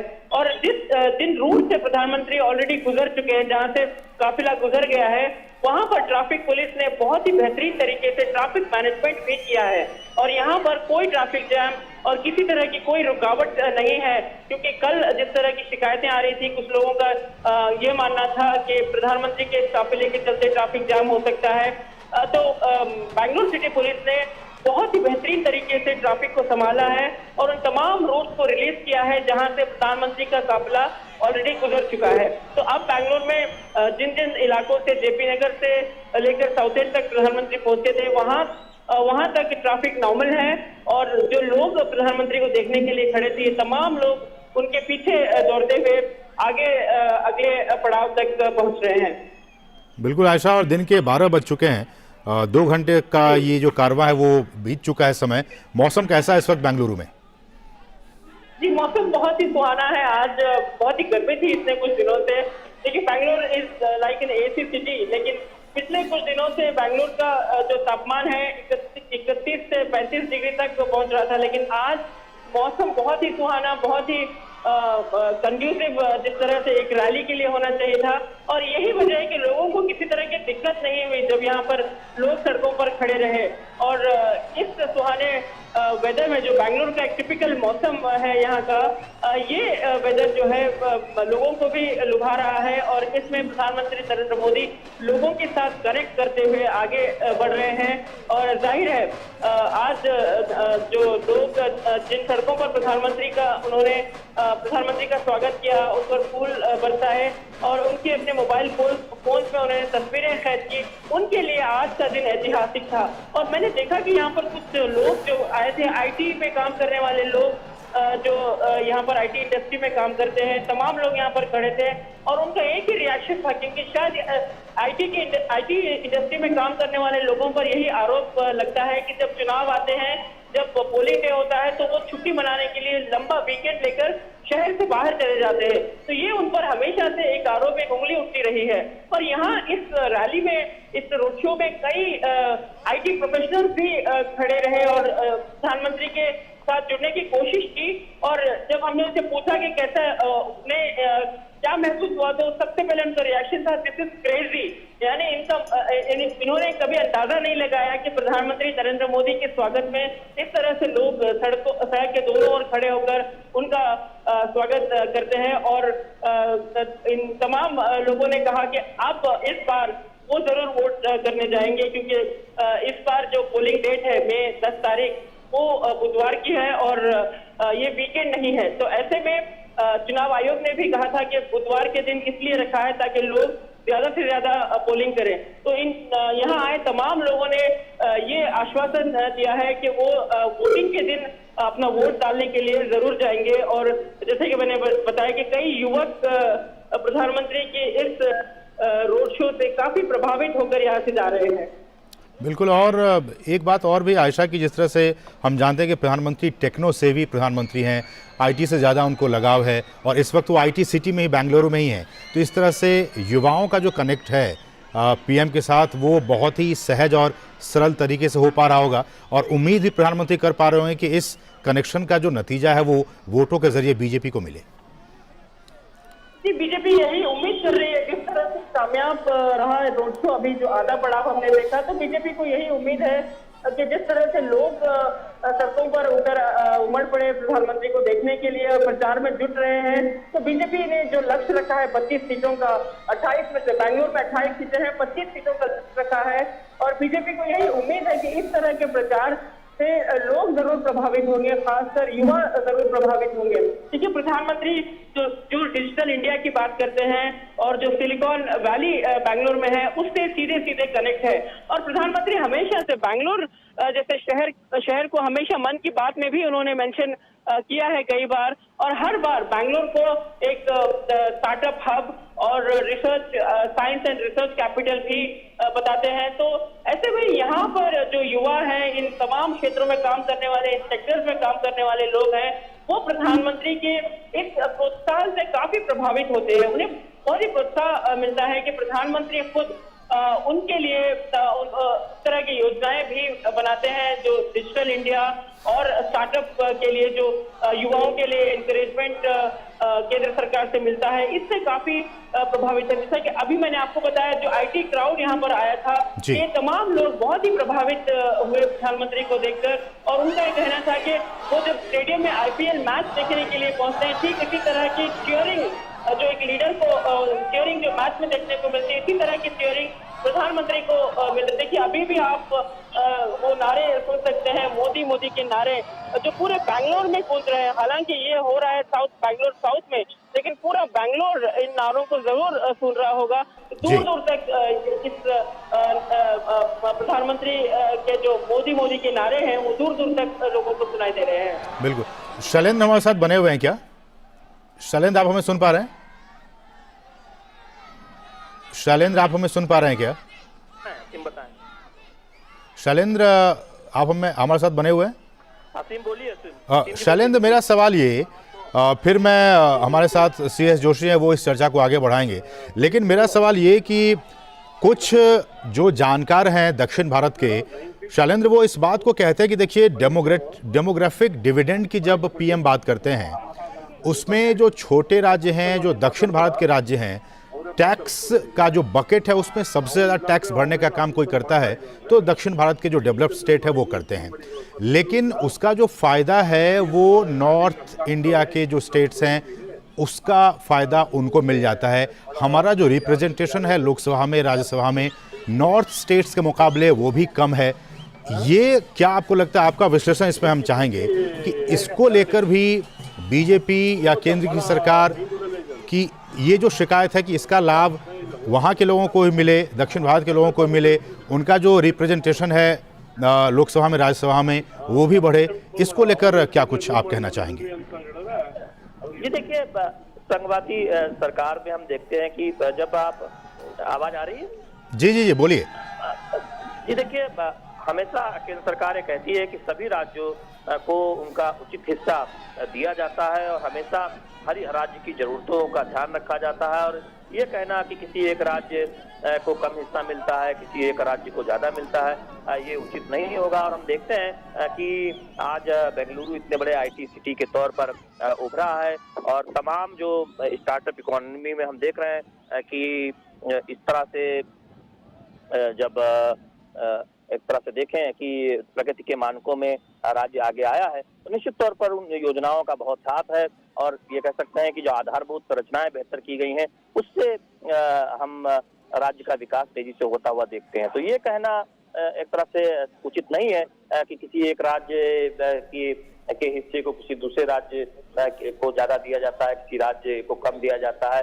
हर राज्य अपने स्तर पर चाहता है कि उसे केंद्र से ज्यादा मदद मिले, वो उसके लिए एक खाका तैयार करता है, केंद्र सरकार से मदद मांगता है और केंद्र सरकार की ये कोशिश होती है कि तमाम उपलब्ध संसाधनों को देखते हुए उस राज्य की ज्यादा से ज्यादा मदद की जाए। तो निश्चित तौर पर कई बार हम देखते हैं कि राजनीतिक तौर पर इस बात को सामने रखकर जनता को ये बताने की कोशिश की जाती है कि देखिए हम और विकास कर सकते थे राज्य का अगर राज्य में ज्यादा केंद्र सरकार मदद करती। तो ये अपने तौर पर इस तरह की बातें होती रहती हैं।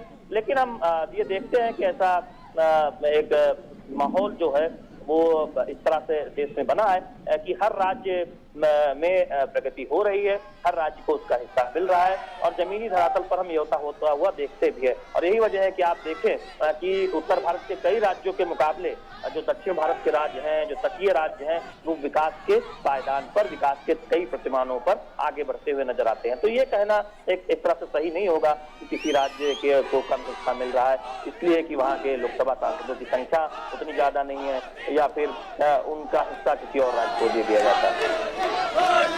बिल्कुल शैलेंद्र, तो हम ये एम्बियंस अपने दर्शकों को सुना रहे हैं, किस तरह से लोग वहाँ पे प्रधानमंत्री की एक झलक पाने के लिए सड़क के दोनों तरफ खड़े हैं। क्या महिलाएं, क्या पुरुष, क्या युवा, हर कोई PM की एक झलक पाने के लिए बेताब है। और ये 26 किलोमीटर लंबा मेगा रोड शो, आप इन तस्वीरों में देखिए, एक छोटी बच्ची अपने पिता के गोद में। तो लगातार ये कारवां आगे बढ़ता जा रहा है। और शैलेंद्र, ये जो कारवां है, न सिर्फ मेगा रोड शो हम कह रहे हैं, बल्कि आयशा कह रहे थे ये जीत का रोड शो है। आप समझ सकते हैं किस तरह से बीजेपी अपने आप को दक्षिण भारत में, कर्नाटक में तो है ही, बाकी राज्यों में भी अपने आप को मजबूत करने की कोशिशों में लगी है। और ये कारवां जीत का कारवां भी साबित हो, इसको लेकर भी प्रधानमंत्री बहुत ही सजग हैं और वो चाहेंगे कि जब 10 तारीख को वोट के दिन लोग जाएं और भारी मात्रा में, भारी तादाद में वो अपने मतदान केंद्रों पर जाएं और बीजेपी को जिताने का काम करें।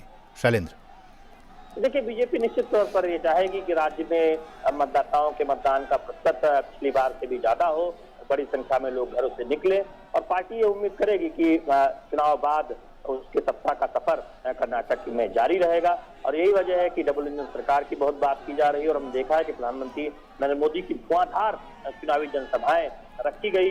अब तक देखें तो तमाम क्षेत्रों में प्रधानमंत्री नरेंद्र मोदी की चुनावी रैलियां हो चुकी हैं, आगे भी रैलियां प्रस्तावित है। हम रोड शो देख रहे हैं, ये चौथा रोड शो है जो आज बेंगलुरु में 26 किलोमीटर से बड़ा रोड शो हम देख रहे हैं, निश्चित तौर पर भारतीय जनता पार्टी की उम्मीदें होंगी कि इसका फायदा मिलेगा, क्योंकि जो फीडबैक आया उससे भारतीय जनता पार्टी बहुत उत्साहित है, जो तस्वीरें आ रही हैं उससे भारतीय जनता पार्टी बहुत उत्साहित है। और इस तरह से हम ये कह सकते हैं कि बीजेपी अपनी जिस रणनीति पर आगे बढ़ना चाहती थी उस पर तेजी से आगे बढ़ती हुई दिखाई दे रही है, और अपने सबसे बड़े स्टार प्रचारक की सबसे ज्यादा चुनावी जनसभाएं रोड शो के जरिए वो जनता को जो राज्य सरकार से जुड़े जो मुद्दे हैं, शैलेंद्र, जो विकास योजनाएं हैं उस बारे में बता रहे हैं। शैलेंद्र, हम ये बेंगलुरु की तस्वीरें दिखा रहे हैं। बेंगलुरु एक मेट्रोपॉलिटन सिटी है, आईटी हब है, आईटी सिलिकॉन वैली के तौर पर, सिलिकॉन सिटी के तौर पर जाना जाता है। लेकिन आपको याद होगा इलेक्शन कमीशन ने अपने प्रेस कॉन्फ्रेंस में ये बात कही थी, जब पत्रकारों ने ये पूछा था कि क्या वजह है कि बीते कई चुनाव में, चाहे वो लोकसभा के चुनाव हो या फिर राज्यसभा के चुनाव हो, जो शहरी मतदाता है उसमें एक उदासीनता नजर आ रही है, वोटिंग परसेंटेज उतना नहीं हो पा रहा जितना कि होना चाहिए।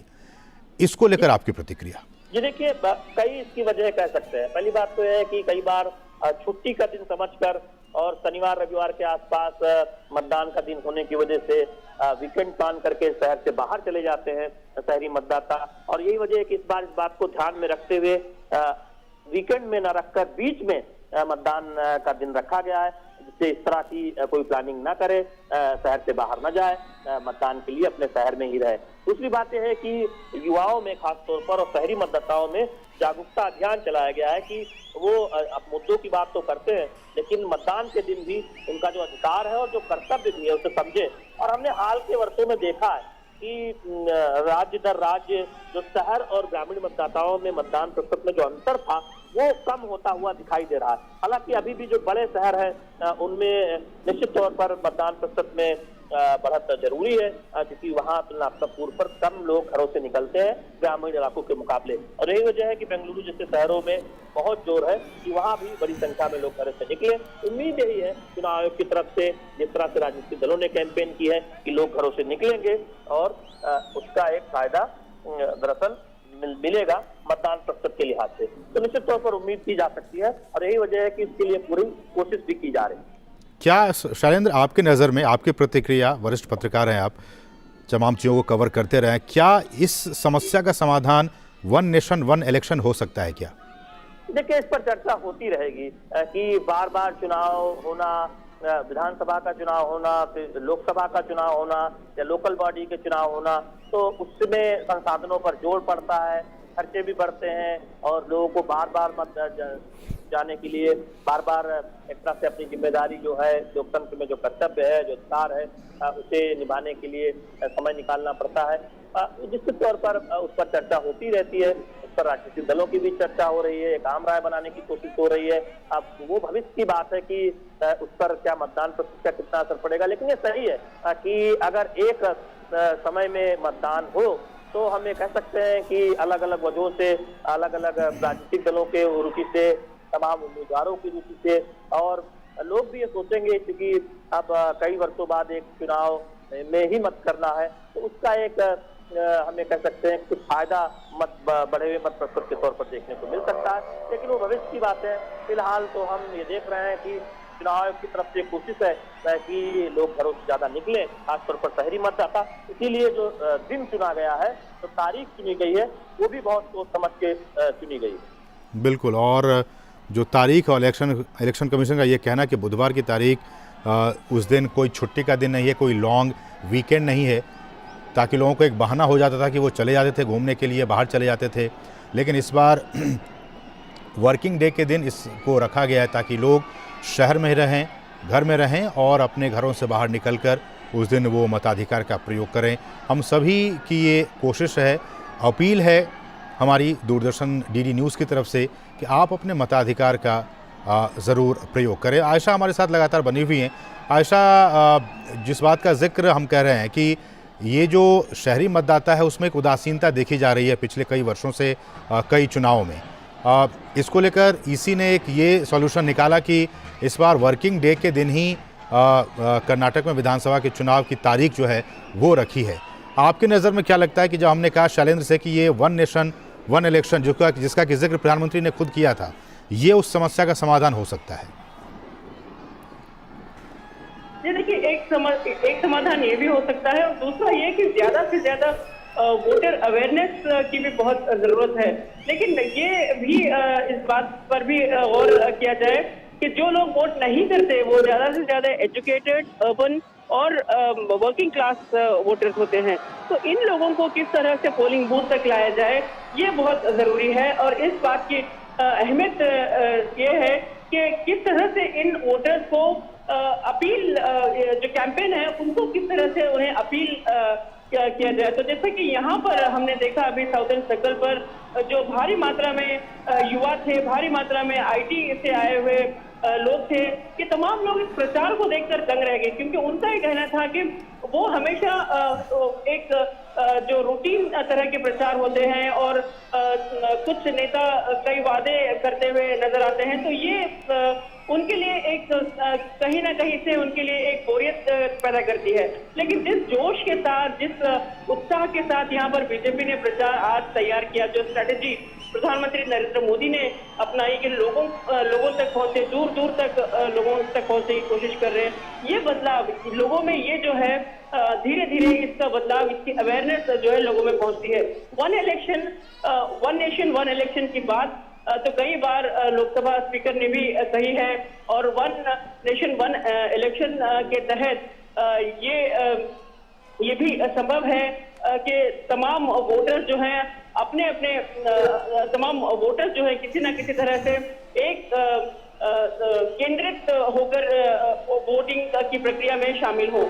लेकिन अभी तक जो हमने बेंगलोर में देखा, जिस तरह से बेंगलोर में जोश देखा युवाओं में, उससे साफ जाहिर होता है कि अब युवा चाहते हैं कि जो बदलाव की राजनीति केंद्र सरकार कर रही है, जो प्रधानमंत्री करते हैं, और जो विकास की राजनीति प्रधानमंत्री नरेंद्र मोदी करते हैं, ये बहुत जरूरी है। लेकिन मैनिफेस्टो की भी बात अगर हम करें, कांग्रेस की जो मैनिफेस्टो है और बीजेपी का जो मैनिफेस्टो है, कांग्रेस की मैनिफेस्टो में युवाओं के लिए 1500 रुपए जो बेरोजगार युवा है उनके लिए दिया जा रहा है, और दूसरी तरफ वही बीजेपी का मैनिफेस्टो पर आप नजर डालिए, यहाँ पर युवाओं को रोजगार देने की बात कही जा रही है, उन्हें स्किल देने की ट्रेनिंग की बात कही जा रही है, उन्हें ITIs में जॉब ट्रेनिंग की सहूलतें दी जा रही है, और पहले रोजगार क्रिएट और खुद अपने रोजगार तलाशने के बजाय खुद रोजगार देने वाले CEOs बने, उन्हें इस तरह से प्रेरित किया जा रहा है। तो ये मैनिफेस्टो में एक तरह का बदलाव हम देख सकते हैं, डिफरेंस देख सकते हैं।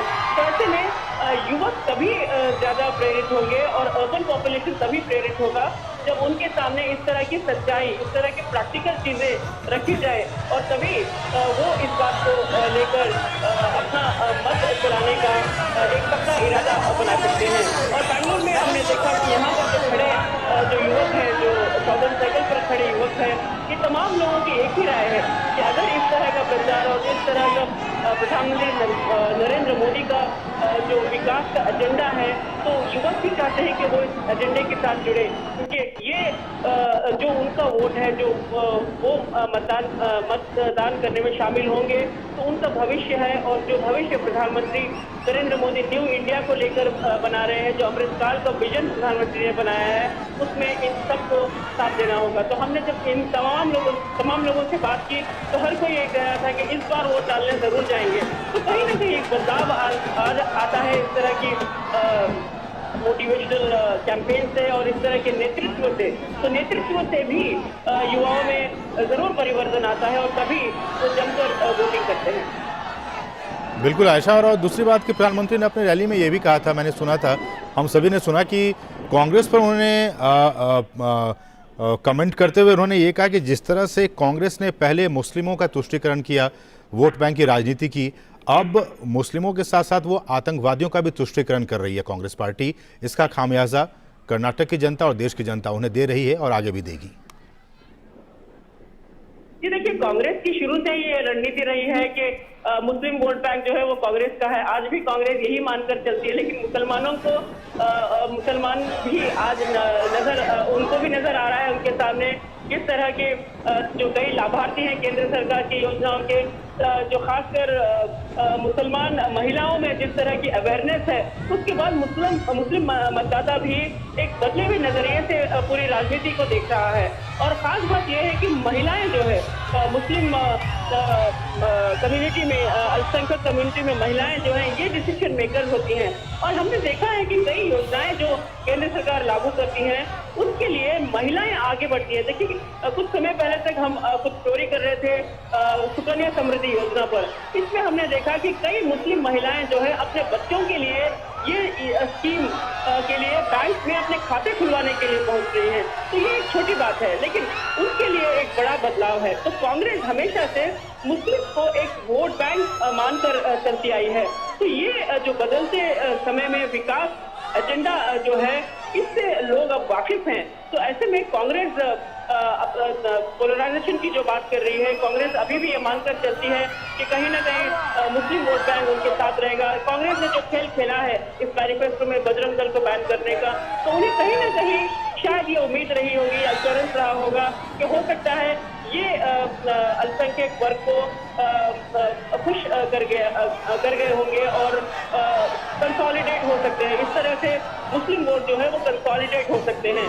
लेकिन आज के युवा मुस्लिम और आज के युवा मुस्लिम महिलाएं जो हैं वो डिसीजन मेकर्स हैं और जरूर वो देख रही हैं कि कैसे विकास और जो सबका साथ सबका विकास का नारा जो प्रधानमंत्री और केंद्र सरकार देती आ रही है उसके जरिए वो अपनी सोच कैसे बदल रहे हैं। और खास बात ये भी है कि केंद्र सरकार ने जिस तरह से ट्रिपल तलाक को लेकर प्रधानमंत्री नरेंद्र मोदी ने जो नेतृत्व दिखाया है, इसके बाद मुस्लिम महिलाओं में काफी बदलाव, उनकी सोच में बदलाव आया है। ऐसे में कांग्रेस को ये वोट बैंक से ज्यादा उम्मीदें शायद नजर नहीं आती। तो इसमें कांग्रेस का जो पुराना एजेंडा होता है पोलराइजेशन का, वो कहीं ना कहीं चल जाता है। देखिए जब हिजाब की बात भी आई थी मैंगलोर में, कांग्रेस ने इस मुद्दे को पूरी तरह से भुनाया, लेकिन बाद में इस मुद्दे को उन्होंने अंत तक उसको एक कंक्लूजन नहीं दिया। तो अभी तक शायद अल्पसंख्यकों को भी ये समझ में नहीं आ रहा है कि क्या कांग्रेस उनके साथ खड़ी है, क्या कांग्रेस अल्पसंख्यकों के लिए कुछ योजनाओं को, नई योजनाओं को तैयार करेगी। तमाम चीजें जो है लोगों के मन में आती हैं। तो पोलराइजेशन जो है, कांग्रेस कहीं ना कहीं अपने मैनिफेस्टो में जो बजरंग दल को बैन करने की बात कही और कांग्रेस ने कहा कि ये पीएफआई जैसा संगठन है, तो ये जो है हो सकता है कांग्रेस को ये दांव मैंगलोर में कुछ हद तक कांग्रेस को लगता होगा कि ये मुस्लिम वोट को कंसोलिडेट करेगा, लेकिन ऐसा नजर नहीं आ रहा है। और ये कांग्रेस के लिए महंगा पड़ सकता है, क्योंकि कांग्रेस एक क्लैरिटी नहीं देती कि वो अल्पसंख्यकों के लिए क्या करना चाहती है। आज का युग बदल चुका है और कांग्रेस जो अपने ग्रैंड ओल्ड इतिहास पर हमेशा से वोट मांगती है, हमेशा से अपने ग्रैंड 100 साल के इतिहास पर राजनीति करती आई है, वो इतिहास जो है अब बदल चुका है। और ऐसे में पोलराइजेशन शायद ही कांग्रेस के लिए कम फायदा साबित हो सकता है। बिल्कुल आयशा, लेकिन मेरा एक सवाल ये कि जब प्रधानमंत्री मोदी कर्नाटक के रण में नहीं उतरे थे, उससे पहले जो चुनावी विश्लेषक हैं, जो राजनीतिक पंडित हैं, वो कह रहे थे कि जनता दल सेकुलर की बात हो या फिर कांग्रेस की बात हो, वो बहुत बड़ी टक्कर, कड़ी टक्कर देने की कोशिशों में है ये पार्टियां। लेकिन जब से प्रधानमंत्री रण में उतरे हैं, आज की स्थिति में क्या लगता है कि ये पार्टियां वाकई अब मैदान में हैं या फिर ये लोग मैदान छोड़ के जा चुकी हैं, अब सिर्फ और सिर्फ बीजेपी फ्रंट फुट पर आके खेल रही है? देखिए डेमोक्रेसी है और चुनाव के दौरान तो हर कोई आखिरी बॉल तक मैच खेलेगा और ये जो आखिरी ओवर है, तो इस आखिरी ओवर में बीजेपी का पल्ला भारी होता हुआ नजर आ रहा है, क्योंकि बीजेपी का जो विश्वास है वो अभी बुलंद है। प्रधानमंत्री के प्रचार से पूरे कर्नाटक में एक नई लहर और जो राजनीतिक विश्लेषक है उनकी सोच में भी बदलाव नजर आया है। तो ऐसे में जेडीएस और कांग्रेस को अपनी रणनीति जो है उसे रिवर्क करने की जरूरत, अपनी स्ट्रैटेजी को रिवर्क करने की जरूरत पड़ रही है। तो ये देखना दिलचस्प होगा कि जो प्रचार, धुआंधार प्रचार हुआ है पूरे राज्य में, अब ये कितने हद तक वोटों में तब्दील होता है, कितने हद तक बीजेपी को इसका फायदा होता है। लेकिन बीजेपी को पूरा विश्वास है कि बीजेपी 150 सीट का जो लक्ष्य बनाकर चल रही है, और बीजेपी ने पहले ही कह दिया है कि जेडीएस ने भी लगातार 15-20 सीटों का जो अपने आप को किंग मेकर बनने का दावा करती है, तो बीजेपी या फिर खुद प्रधानमंत्री नरेंद्र मोदी ने अपने संबोधन में ये कहा था कि जेडीएस कांग्रेस की बी टीम बनकर चलती है, और जेडीएस को एक एक जो वोट डलता है वो कांग्रेस के लिए जाता है। तो ऐसे में जेडीएस भी अपना गढ़ बचाने की पूरी कोशिश में जुटी हुई है। ओल्ड मैसूर रीजन और चन्नपटना और रामनगरम, इन तमाम इलाकों में प्रधानमंत्री नरेंद्र मोदी ने धुआंधार प्रचार किया है। चन्नपटना में देखिए कुमार स्वामी के बेटे निखिल, चन्नपटना में कुमार स्वामी खुद मैदान में हैं और उनके खिलाफ योगेश्वर बीजेपी से चुनाव लड़ रहे हैं। लेकिन प्रधानमंत्री ने जब चन्नपटना में प्रचार किया, यहाँ की भी हवा का रुख बदलता हुआ नजर आ रहा था, और कुछ लोग ये सोचने पर मजबूर हो गए कि क्या कुमार स्वामी की सीट खतरे में है, क्या कुमार स्वामी का जीतना मुश्किल है। और दूसरी तरफ रामनगर में कुमार स्वामी की बेटे निखिल कुमार स्वामी मैदान में हैं। वहाँ भी प्रधानमंत्री के प्रचार के बाद जेडीएस को भी दोबारा अपनी जो रणनीति है उसे दोबारा से रिवर्स करना पड़ा, और खुद एचडी देवेगौड़ा जो पूर्व प्रधानमंत्री हैं, उन्होंने लोगों तक अपनी अपील पहुंचाने के लिए उन्हें भी रोड शो करना पड़ा। तो प्रधानमंत्री के इस प्रचार ने एक चुनौती दी है इन तमाम पार्टियों को, और इस प्रचार से जो चुनौती इन पार्टियों को मिल रही है, उसके जरिए ये पार्टियां कुछ हद तक हताश भी है, और कांग्रेस लगातार हर रोज प्रेस कॉन्फ्रेंस करके अपने आप को डिफेंड करने की कोशिश करती है। प्रचार में आज कांग्रेस की पूर्व अध्यक्ष सोनिया गांधी जो है हुगली में प्रचार करेंगी। देखना दिलचस्प होगा कि आज सोनिया गांधी का प्रचार क्या रंग लाता है, क्योंकि राहुल गांधी और प्रियंका गांधी लगातार प्रचार कर रही हैं और कई जगहों पर उनकी भी रैलीज हो रही हैं। उत्तर कर्नाटक में भी उन्होंने प्रचार किया है, और उन्होंने जो एआईसीसी अध्यक्ष मल्लिकार्जुन खड़गे जो प्रधानमंत्री के खिलाफ अपशब्द कहे और उन पर व्यक्तिगत हमला किया, उसको वो डिफेंड करते हुए नजर आ रहे हैं। तो कहीं ना कहीं लोगों में ये आक्रोश है कि अगर ये चुनाव प्रचार भी है और ऐसे में एआईसीसी अध्यक्ष ने प्रधानमंत्री पर व्यक्तिगत हमला किया है, तो ये जो है ये महज प्रचार के हद तक सीमित नहीं है, ये एक प्रधानमंत्री पर हमला है। तो लोगों में इस बात का आक्रोश भी है कि कहीं ना कहीं लोग ये भी कहते हैं दबे शब्दों में कि मल्लिकार्जुन खड़गे को ये बात नहीं कहनी चाहिए थी। कांग्रेस में भी वरिष्ठ नेता इस बात को मानकर चल रहे हैं कि जो एआईसीसी अध्यक्ष मल्लिकार्जुन खड़गे ने बयान दिया, उसके बाद कुछ हद तक कांग्रेस के खेमे में थोड़ा तब्दीली करना पड़ा अपनी कैंपेन की स्ट्रेटेजी में। और बजरंग दल का नाम, जो बजरंग दल को बैन करने की बात जो मैनिफेस्टो में कांग्रेस ने कही, उसके बाद कांग्रेस में भी कुछ आला नेता इस बात से एग्री नहीं करते हुए नजर आए थे कि पूर्व मुख्यमंत्री वीरप्पा मोइली कह रहे थे कि वो उनके पास ऐसा कोई एजेंडा नहीं है, कांग्रेस के पास ऐसा कोई एजेंडा नहीं है जिसके जरिए बजरंग दल को बैन करने की बात कही गई है। तो देखना ये दिलचस्प होगा कि आखिर कौन वो लोग हैं जो कांग्रेस में ये चाहते हैं कि कांग्रेस न केवल वोटर्स में पोलराइजेशन करे, बल्कि खुद उनकी अपनी पार्टी में भी पोलराइजेशन नजर आ रहा है। तो एक वर्ग कहता है कि बजरंग दल को नहीं बैन करने वाली बात मैनिफेस्टो में नहीं आनी चाहिए थी, तो दूसरा गुट कहता है कि ये जो है ये करके कांग्रेस ने अच्छा किया। तो कांग्रेस में ही एक मत एक राय नहीं है। ऐसे में प्रचार के दौरान कांग्रेस को भी मुश्किल पड़ता है अपने आप को डिफेंड करना, क्योंकि कांग्रेस के जो उम्मीदवार हैं वो भी इस बात से नाराज हैं, निराश हैं कि ये तमाम चीजें जो बयानबाजी जो वरिष्ठ नेता कांग्रेस के करते हैं और प्रधानमंत्री पर व्यक्तिगत हमला करते हैं, ये उम्मीदवारों के लिए बहुत मुश्किल पैदा करती है। क्योंकि ये जो उम्मीदवार जब लोगों के पास पहुंचते हैं, घर घर वोट लेने के लिए पहुंचते हैं, तो लोग उनसे सवाल करते हैं कि एक प्रधानमंत्री पर जिस तरह के व्यक्तिगत हमले हो रहे हैं, क्या वो उससे वाकिफ है। तो उम्मीदवारों के लिए भी ये डिफेंड करना मुश्किल होता जा रहा है। तो प्रधानमंत्री का प्रचार कर्नाटक में एक नया, कर्नाटक में जो राजनीतिक विश्लेषक जो एक एंटी इनकम्बेंसी को लेकर और कांग्रेस के जो शुरू में भारत जोड़ो यात्रा की जो एक पीक हुई थी उसको लेकर जो विश्लेषण कर रहे थे, उस राय को बदलना पड़ रहा है उन्हें भी। और अब इंतजार ये होगा कि ये जो रोड शो प्रधानमंत्री का जो रोड शो आज है और कल भी होगा और 8 तारीख को प्रचार थम जाएगा, तो उसके बाद जब लोग वोट डालेंगे तो ये पूरी सियासत जो है और प्रधानमंत्री का जो प्रचार, जो धुआंधार प्रचार रहा, वो कितने हद तक वोटों में तब्दील हुआ। लेकिन आयशा, कर्नाटक की सरकार का ये फैसला कि जो मुस्लिम आरक्षण के लिए जो 4% थे उसको वोकालिंगा और लिंगायत में दे देने का ये फैसला, इसका इम्पैक्ट ग्राउंड जीरो पे जो वोटर्स हैं उनके माइंडसेट पे और जो वोटिंग जो परसेंटेज है उस पर क्या लगता है, उस पर कितना क्या कुछ इम्पैक्ट पड़ने वाला है?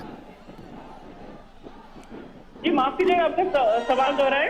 मेरा सवाल ये आयशा कि जिस तरह से कर्नाटक की सरकार ने ये फैसला किया कि जो मुस्लिमों को आरक्षण दिया जा रहा था उसको खत्म करके उसको वोकालिंगा और लिंगायत में बांट देने का काम किया गया, इसका इम्पैक्ट वहाँ की राजनीति पर कितना आप देखते हैं? जी देखिए, ये सही है कि 4% जो माइनॉरिटीज के लिए रिजर्वेशन था उसको वोकलिगा में 2% वोकलिगा को 2% और लिंगायत को 2% बांट दिया गया। और मुस्लिम जो अल्पसंख्यक समुदाय है उसे EWS एक और कैटेगरी में शामिल किया गया, जहां पर उन्हें जैसा कर्नाटक के मुख्यमंत्री बसवराज बोम्मई कह रहे थे कि उन्हें बेहतर रिजर्वेशन के लिए सुविधाएं मिलेंगी।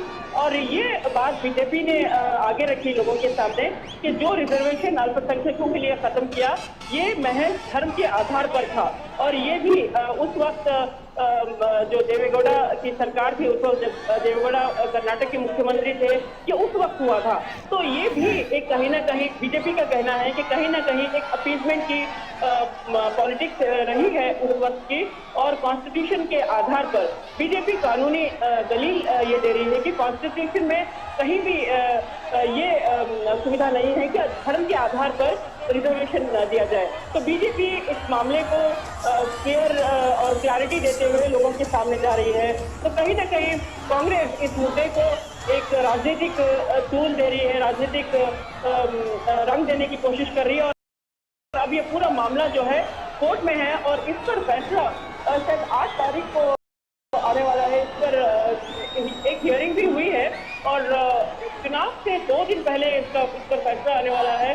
तो देखना दिलचस्प होगा कि जो बीजेपी सरकार ने, जो राज्य सरकार ने इस अल्पसंख्यक के 4% का जो रिजर्वेशन खत्म किया उस पर अब कानून क्या कहता है। बिल्कुल। और शैलेंद्र हमारे साथ बने हुए हैं। शैलेंद्र हमारे साथ बने हुए हैं।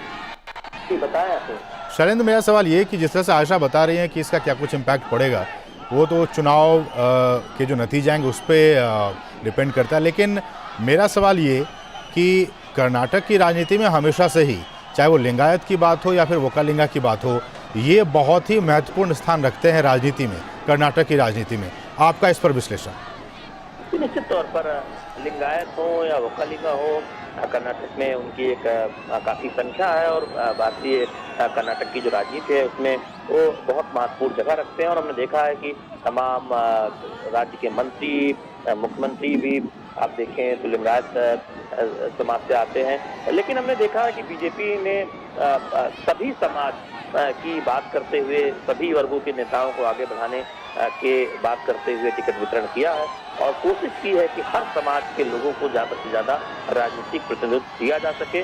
और उनकी जो कल्याणकारी योजनाएं हैं, बीजेपी शासित जो राज्य है या आप कर्नाटक की बात करें, उसमें फोकस इस बात पर रहा है कि वंचित तबके को, अनुसूचित जाति को, अनुसूचित जनजाति को, पिछड़ों को ज्यादा से ज्यादा फायदा मिल सके और उस तरह से तमाम कल्याणकारी योजनाओं को आगे बढ़ाया गया है। लेकिन निश्चित तौर पर जब चुनाव आता है तब इस बात की खूब चर्चा होती है कि लिंगायत समाज का सबसे ज्यादा मत किसे मिलेगा, वोकालिंगा किसके साथ जाएगा। भारतीय जनता पार्टी में अगर लिंगायत समाज से आने वाले नेताओं की एक फेहरिस्त देखें तो तमाम नेताओं को पुष्पित बलवित करने का काम भारतीय जनता पार्टी ने किया है। BS येदियुरप्पा कई बार मुख्यमंत्री रहे, बसवराज बोम्मई हो या फिर तमाम बीजेपी के जो नेता वो लिंगायत समाज से आते हैं। वोकालिंगा से भी तमाम प्रमुख नेता हम देख रहे हैं भारतीय जनता पार्टी में आगे बढ़े हैं। इसके साथ ही साथ तमाम वर्गों के नेता आगे बढ़े हैं। और हमने देखा कि इस बार जो टिकट वितरण हुआ है उसमें इस बात का बहुत ध्यान रखा गया है कि युवा चेहरों को खूब उतारा जाए, अलग अलग समाज से आने वाले लोगों को टिकट दिया जाए। तो राजनीति में प्रभाव होता है अलग अलग समाज का, और समाज का एक दर्पण भी होता है राजनीति जब हम देखते हैं। निश्चित तौर पर राजनीतिक दल उस बात का ख्याल भी रखते हैं, लेकिन जहां तक चुनावी राजनीति को आगे बढ़ाने की बात है, बीजेपी अक्सर इस बात को कहती है कि वो एकमात्र ऐसी पार्टी है जो गैर राजनीतिक पृष्ठभूमि से आने वाले युवाओं को आगे बढ़ाती है, चाहे वो लिंगायत समुदाय से हो या फिर वकालुका समाज से हो या तमाम अन्य जो प्रमुख समाज है कर्नाटक में, उन समाज से आने वाले नेता हो। जबकि जेडीएस एक परिवार की पार्टी है, कांग्रेस में भी कुछ परिवारों का दबदबा है कर्नाटक में। ये मैं चंद्रशेखर जोशी बोल रहा हूँ। आयशा, ये रोड शो कहाँ तक पहुँच गया? और हम तो दृश्यों में दिखा रहे हैं कि काफ़ी अच्छा रिस्पॉन्स इस रोड शो को मिल रहा है, काफ़ी संख्या में लोग प्रधानमंत्री का वहाँ पर अभिवादन कर रहे हैं। अभी कहाँ तक पहुँच गया ये रोड शो?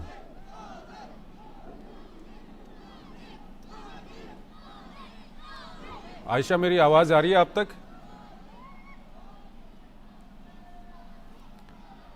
ठीक है, अभी हम आयशा से संपर्क करने की कोशिश कर रहे हैं। और दर्शकों की जानकारी के लिए बता दें कि 26 किलोमीटर लंबा रोड शो प्रधानमंत्री कर्नाटक विधानसभा चुनाव में प्रचार के दौरान कर रहे हैं। और प्रधानमंत्री लगातार कर्नाटक में चुनाव प्रचार कर रहे हैं। आज शाम को भी प्रधानमंत्री की वहाँ पर रैलियाँ हैं। आयशा खानम हमारे साथ जुड़ी हुई हैं। आयशा, कहाँ तक पहुँच गया अभी ये रोड शो?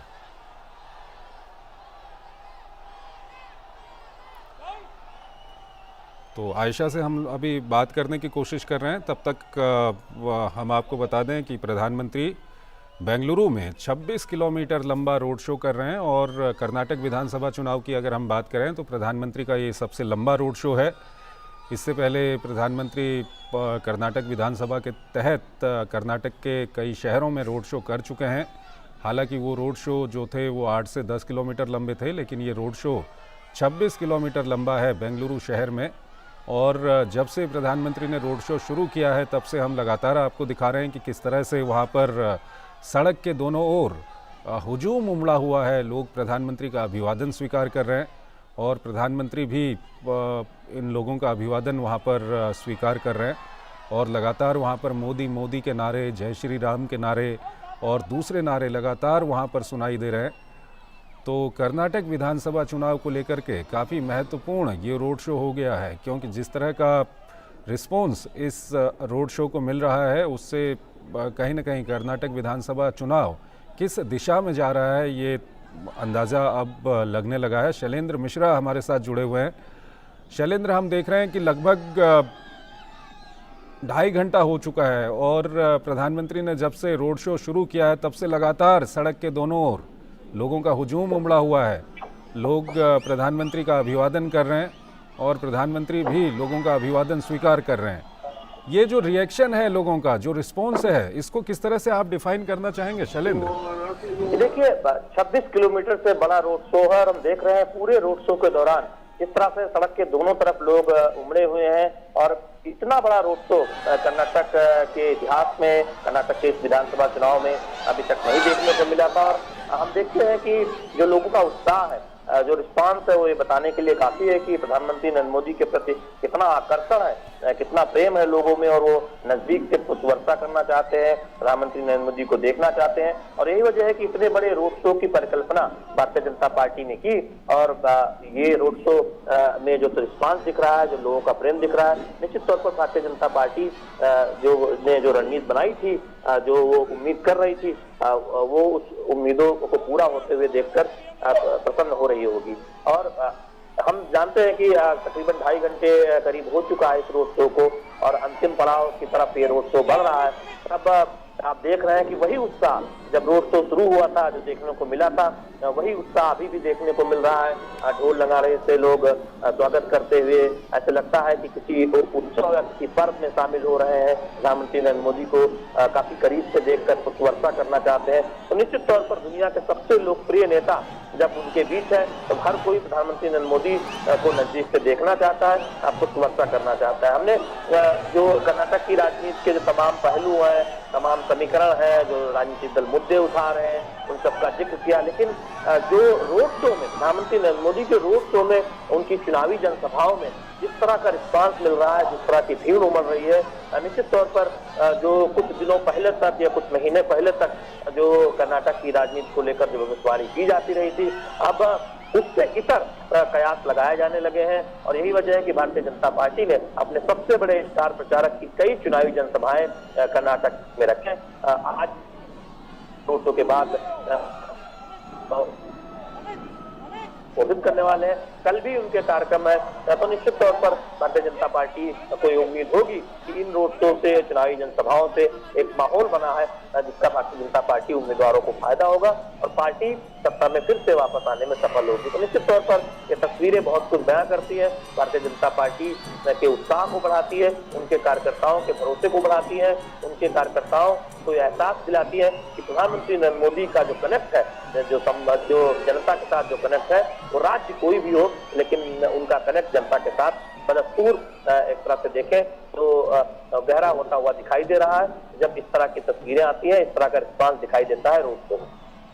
ठीक है शैलेंद्र, अपने कामों को गिनाना और विपक्ष पर हमला करने के अलावा जो मेहनत है, जो लगातार हम देख रहे हैं, चाहे प्रधानमंत्री नरेंद्र मोदी हों या बीजेपी के दूसरे नेता हों, और ख़ासकर प्रधानमंत्री की बात करें तो इतना लंबा रोड शो करना, उसके बाद अभी शाम को हम देखेंगे प्रधानमंत्री वहाँ पर जनसभाएं कर रहे हैं। कल भी प्रधानमंत्री ने जनसभाएं की थी, उससे पहले भी रोड शो किए थे।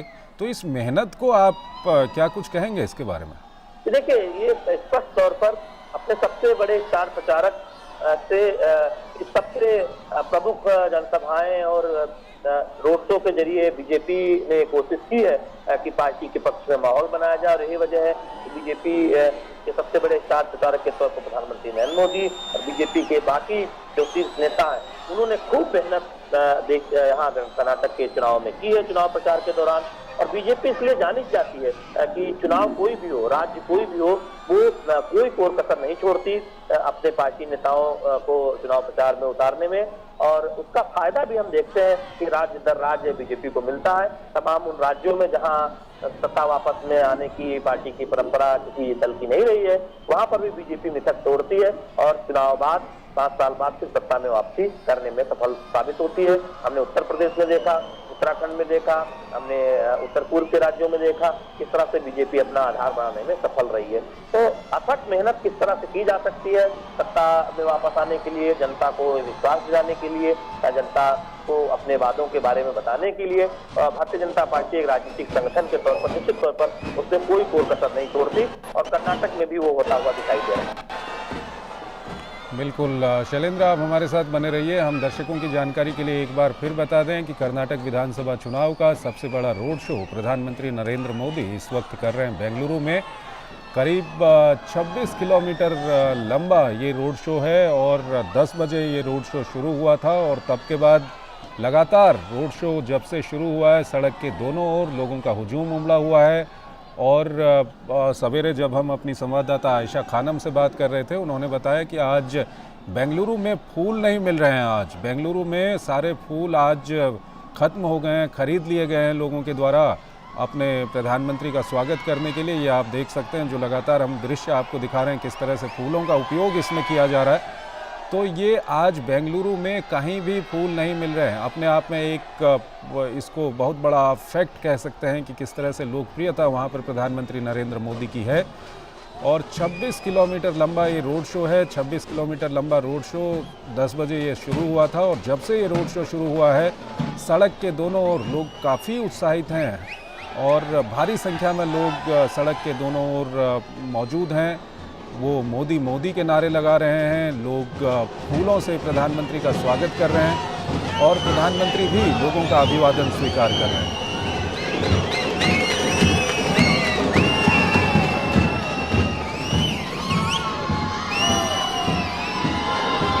तो हम ये आपको लगातार सीधे दृश्य दिखा रहे हैं बेंगलुरु से और हमारे 2 संवाददाता लगातार इसको कवर कर रहे हैं। आयशा खानम वहाँ पर मौजूद हैं, हमारे संवाददाता शैलेंद्र मिश्रा इसको लगातार कवर कर रहे हैं। और कर्नाटक चुनावों की अगर हम बात करें तो कर्नाटक चुनाव में इस बार जब से कर्नाटक चुनाव शुरू हुआ है उसमें सबसे पहले प्रधानमंत्री नरेंद्र मोदी पर निजी हमले किए गए कांग्रेस की नेताओं की ओर से, तो वो काफ़ी सुर्खियों में रहा।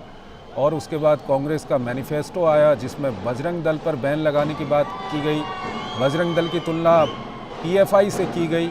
तो ये सब वो मुद्दे हैं जो काफ़ी सुर्खियों में इस वक्त वहाँ पर हैं, और इसी का फ़र्क इस रोड शो में भी दिखाई दे रहा है। रोड शो में आप देखेंगे कुछ कुछ दूरी के अंतराल पे बजरंग बली के पोस्टर, बजरंग बली के गेटअप में वहाँ पर कई लोग आए हुए हैं। तो ये चुनावी रंग में रंगा हुआ पूरा बेंगलुरु प्रधानमंत्री नरेंद्र मोदी का इस वक्त स्वागत कर रहा है। ये रोड शो हम आपको दिखा रहे हैं, 26 किलोमीटर लंबा ये रोड शो है। और जब से ये रोड शो शुरू हुआ है तब से लगातार सड़क के दोनों लोगों की भीड़ खत्म ही नहीं हो रही है, और पूरे बेंगलुरु शहर को ये रोड शो कवर कर रहा है। ये दृश्य हम आपको सीधे बेंगलुरु से दिखा रहे हैं।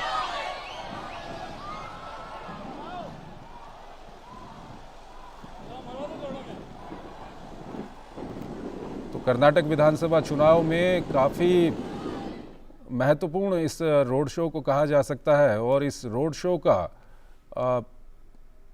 किस तरह का प्रभाव है ये इसके जो दृश्य सामने आ रहे हैं उससे आप देख सकते हैं।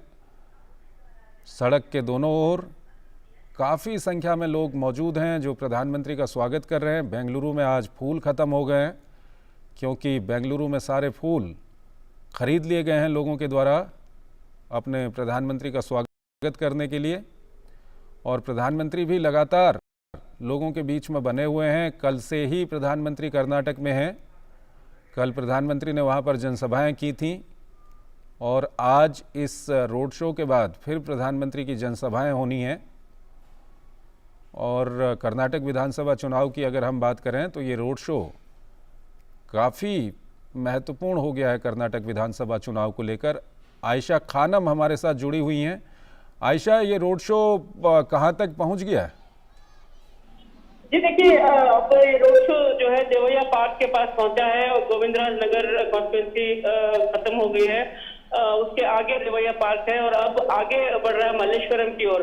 देखिए, मल्लेश्वरम जो है बीजेपी का गढ़ है। ये कॉन्स्टिट्यूंसी हमेशा से यहाँ पर बीजेपी का इस कॉन्स्टिट्यूंसी में काफी मजबूत पाला रहा है, और अब धीरे धीरे ये जो है मल्लेश्वरम की ओर बढ़ रहा है।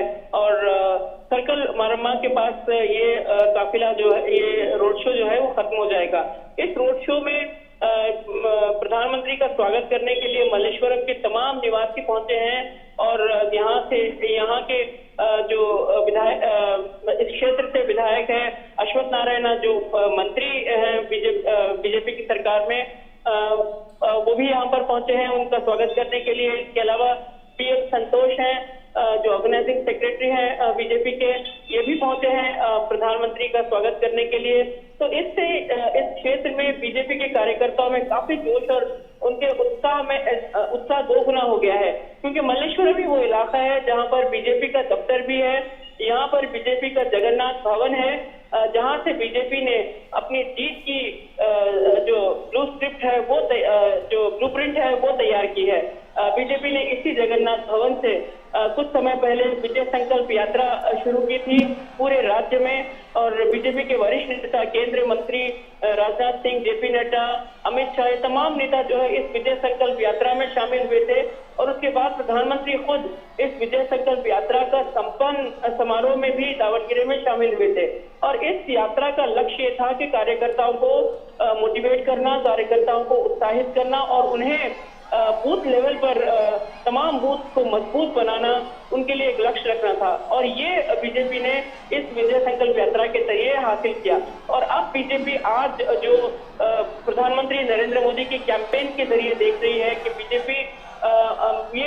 बीजेपी को एक वेव जैसा नजर आ रहा है। कि बीजेपी के कई वरिष्ठ नेताओं से हमने बात की तो उनका कहना था कि ये मोदी सुनामी है, और ये जो बाकी लोग जो एंटी इनकम्बेंसी की बात कर रहे हैं और जो अपने आप को 120 सीटें 130 सीटें देने का दावा कर रहे हैं, ये इन तमाम दावों को बह कर ले जाएगी।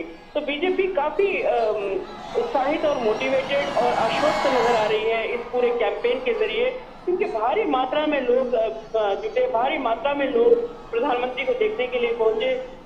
और जो एजेंडा प्रधानमंत्री ने, विकास का एजेंडा जो प्रधानमंत्री लेकर चल रहे हैं, और बीजेपी के इस चुनाव में सबसे बड़ा नारा है बीजेपी ये भरोसे, यानी बीजेपी ही सबका भरोसा है।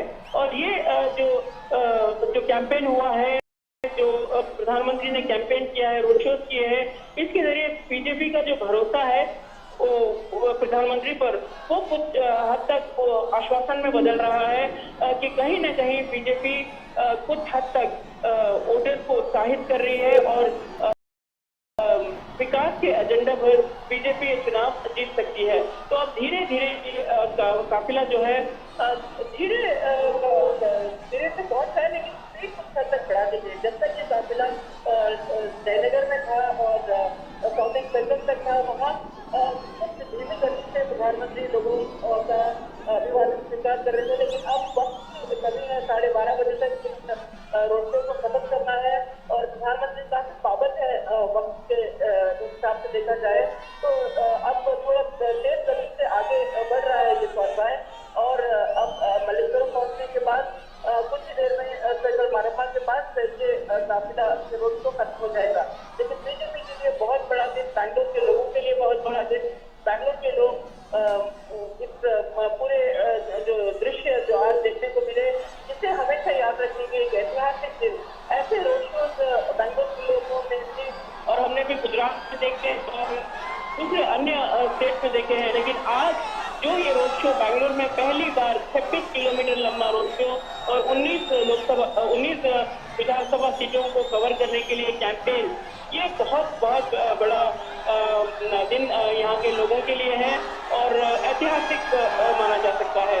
तो सबकी नजर रहेगी इन तमाम कॉन्स्टिट्यूंसी पर जहाँ पर ये प्रचार हो रहा है और बीजेपी उम्मीद कर रही है कि ये कामयाब प्रचार जो है कल भी बैंगलोर में चलेगा और कल बीजेपी जो है प्रधानमंत्री नरेंद्र मोदी के साथ बैंगलोर केंद्र जो बैंगलोर सेंट्रल की सीट है, लोकसभा सीट है, इस क्षेत्र में 7 विधानसभा सीट है और ये क्षेत्र में प्रधानमंत्री का रोड शो होगा। और ये रोड शो जो है ठीक ब्रिगेड रोड जंक्शन के पास एंड होगा और brigade road junction, MG road junction Bangalore की ऐतिहासिक स्पॉट है, ऐतिहासिक स्थल है और बैंगलोर के जो जाने माने इलाके हैं यहाँ पर ये रोड शो एंड होगा। तो कल का दिन भी बहुत बड़ा है। हालांकि कल नीट एग्जाम के चलते बीजेपी ने इस रोड शो की समय सीमा जो है उसे कम कर दी, क्योंकि नीट के एग्जाम 2 बजे से शुरू होने वाले हैं। तो बीजेपी ने तय किया कि छात्रों को किसी तरह की दिक्कत ना हो और उन्हें अपने एग्जाम सेंटर्स तक पहुंचने के लिए किसी मुश्किलों का सामना ना करना पड़े, इसीलिए इस रोड शो की जो समय सीमा है उसे कम कर दी गई है। तो कल का दिन भी बहुत अहम दिन रहेगा और न्यू 15 से प्रधानमंत्री नरेंद्र मोदी जो है इन तमाम इलाकों से गुजरेंगे। करीब 16 पॉइंट होंगे जहां से प्रधानमंत्री नरेंद्र मोदी गुजरेंगे और इनमें से कई इलाके जो है डिफेंस पीएसयू सेक्टर्स हैं और ये जो है प्रधानमंत्री के एजेंडा का हिस्सा है, क्योंकि ये डिफेंस पीएसयू सेक्टर प्रधानमंत्री के मेक इन इंडिया का लक्ष्य पूरा करते हैं और इस डिफेंस पीएसयू सेक्टर के जरिए प्रधानमंत्री अपना विजन, मेक इन इंडिया का विजन जो है डिफेंस क्षेत्र में, आत्मनिर्भर भारत के क्षेत्र में इन पीएसयू सेक्टर्स के जरिए, जैसे एचएएल है और सीवी रमन नगर में कई अलग पीएसयू है, रिजर्व डिवीजन है, ये तमाम चीजें जो है मेक इन इंडिया और आत्मनिर्भर भारत के लिए एक विजन है, एक लक्ष्य है जो प्रधानमंत्री का जो विजन है उसे पूरा करते। तो कल का रोड शो बहुत अहम रहेगा और इस रोड शो में सारी संख्या में लोग जुटेंगे। तो इस वक्त प्रधानमंत्री का रोड शो मल्लेश्वरम पहुंच गया है और आगे बढ़ रहा है मल्लेश्वरम के उस पॉइंट पर जहां तमाम लोग उनका स्वागत करने के लिए काफी संख्या में जुटे हुए हैं। जी ठीक है आयशा, अगर हम आपसे जानना चाहेंगे कि आज जिन जिन इलाकों से ये रोड शो गुजरा है, यहाँ के क्या राजनीतिक गणित यहाँ का क्या कुछ है, कितनी विधानसभा सीटें इन इलाकों में हैं? जी देखिए, अब कुल मिलाकर बेंगलोर की 28 सीटें हैं और ये बेंगलोर दक्षिण के अहम इलाके थे और जहां जहां से ये रोड शो गुजरा है। करीब 19 विधानसभा की 19 विधानसभा सीट जो है इन इलाकों को टच करती है, यानी पूरी तरह से इन इलाकों में प्रधानमंत्री नहीं गए, लेकिन ये इलाके, ये जो कॉन्स्टिट्यूएंसीज हैं इस रोड शो का हिस्सा रही और ये जो है इन कॉन्स्टिट्यूएंसीज से गुजर कर आगे निकला। जैसे कि जयनगर कॉन्स्टिट्यूएंसी है, बीटीएम है और उसके बाद चिकपेट कॉन्स्टिट्यूएंसी, ये बहुत अहम है क्योंकि ये यहाँ पर सबकी नजर रहेगी। कोरोना काल के दौरान इस क्षेत्र में नुकसान झेला, उनके व्यापार ठप पड़े, लेकिन बाद में जिस तरह से केंद्र सरकार ने तमाम लोगों के बिजनेस को पटरी पर लाया, तो उसके बाद पैंडेमिक के बाद कर्नाटक सरकार ने भी इन तमाम लोगों को एक हेल्पिंग हैंड दिया। उसके बाद ये क्षेत्र पर सबकी नजर रहेगी कि कैसे चिकपेट के जो व्यवसाय है, चिकपेट के जो लोग हैं वो यहाँ पर वोट करेंगे। और चिकपेट में खास बात यह भी है कि इस बार आम आदमी पार्टी ने अपने एक वरिष्ठ नेता ब्रजेश कड़प्पा को यहाँ पर मैदान में उतारा है। तो पहली बार है चिकपेट में हम देख रहे हैं कि आम आदमी पार्टी की तरफ से एक सीरियस कैंडिडेट, एक सीरियस उम्मीदवार को मैदान में उतारा है और जो उदय गरुड़ाचार्य हैं, जो बीजेपी के उम्मीदवार हैं और सिटिंग एमएलए हैं, उन्हें लेकिन पूरी उम्मीद है कि प्रधानमंत्री के प्रचार से चिकपेट के इलाके में भी उन्हें भरपूर फायदा मिल सकता है। और आगे अगर हम चले मल्लेश्वरम गोविंदराज नगर है, विजयनगर इलाका है और यहाँ भी कुछ हद तक मुक्तलिका समुदाय का डोमिनेशन माना जाता है, लेकिन प्रधानमंत्री नरेंद्र मोदी के इस इलाके से गुजरने के बाद एक बार फिर बीजेपी को यहाँ भी उम्मीदें नजर आ रही है। बीजेपी उम्मीद कर रही है कि प्रचार से उन्हें कहीं ना कहीं फायदा जरूर हुआ होगा। और मल्लेश्वरम जो है बीजेपी का गढ़ हमेशा से रहा है। मल्लेश्वरम देखिए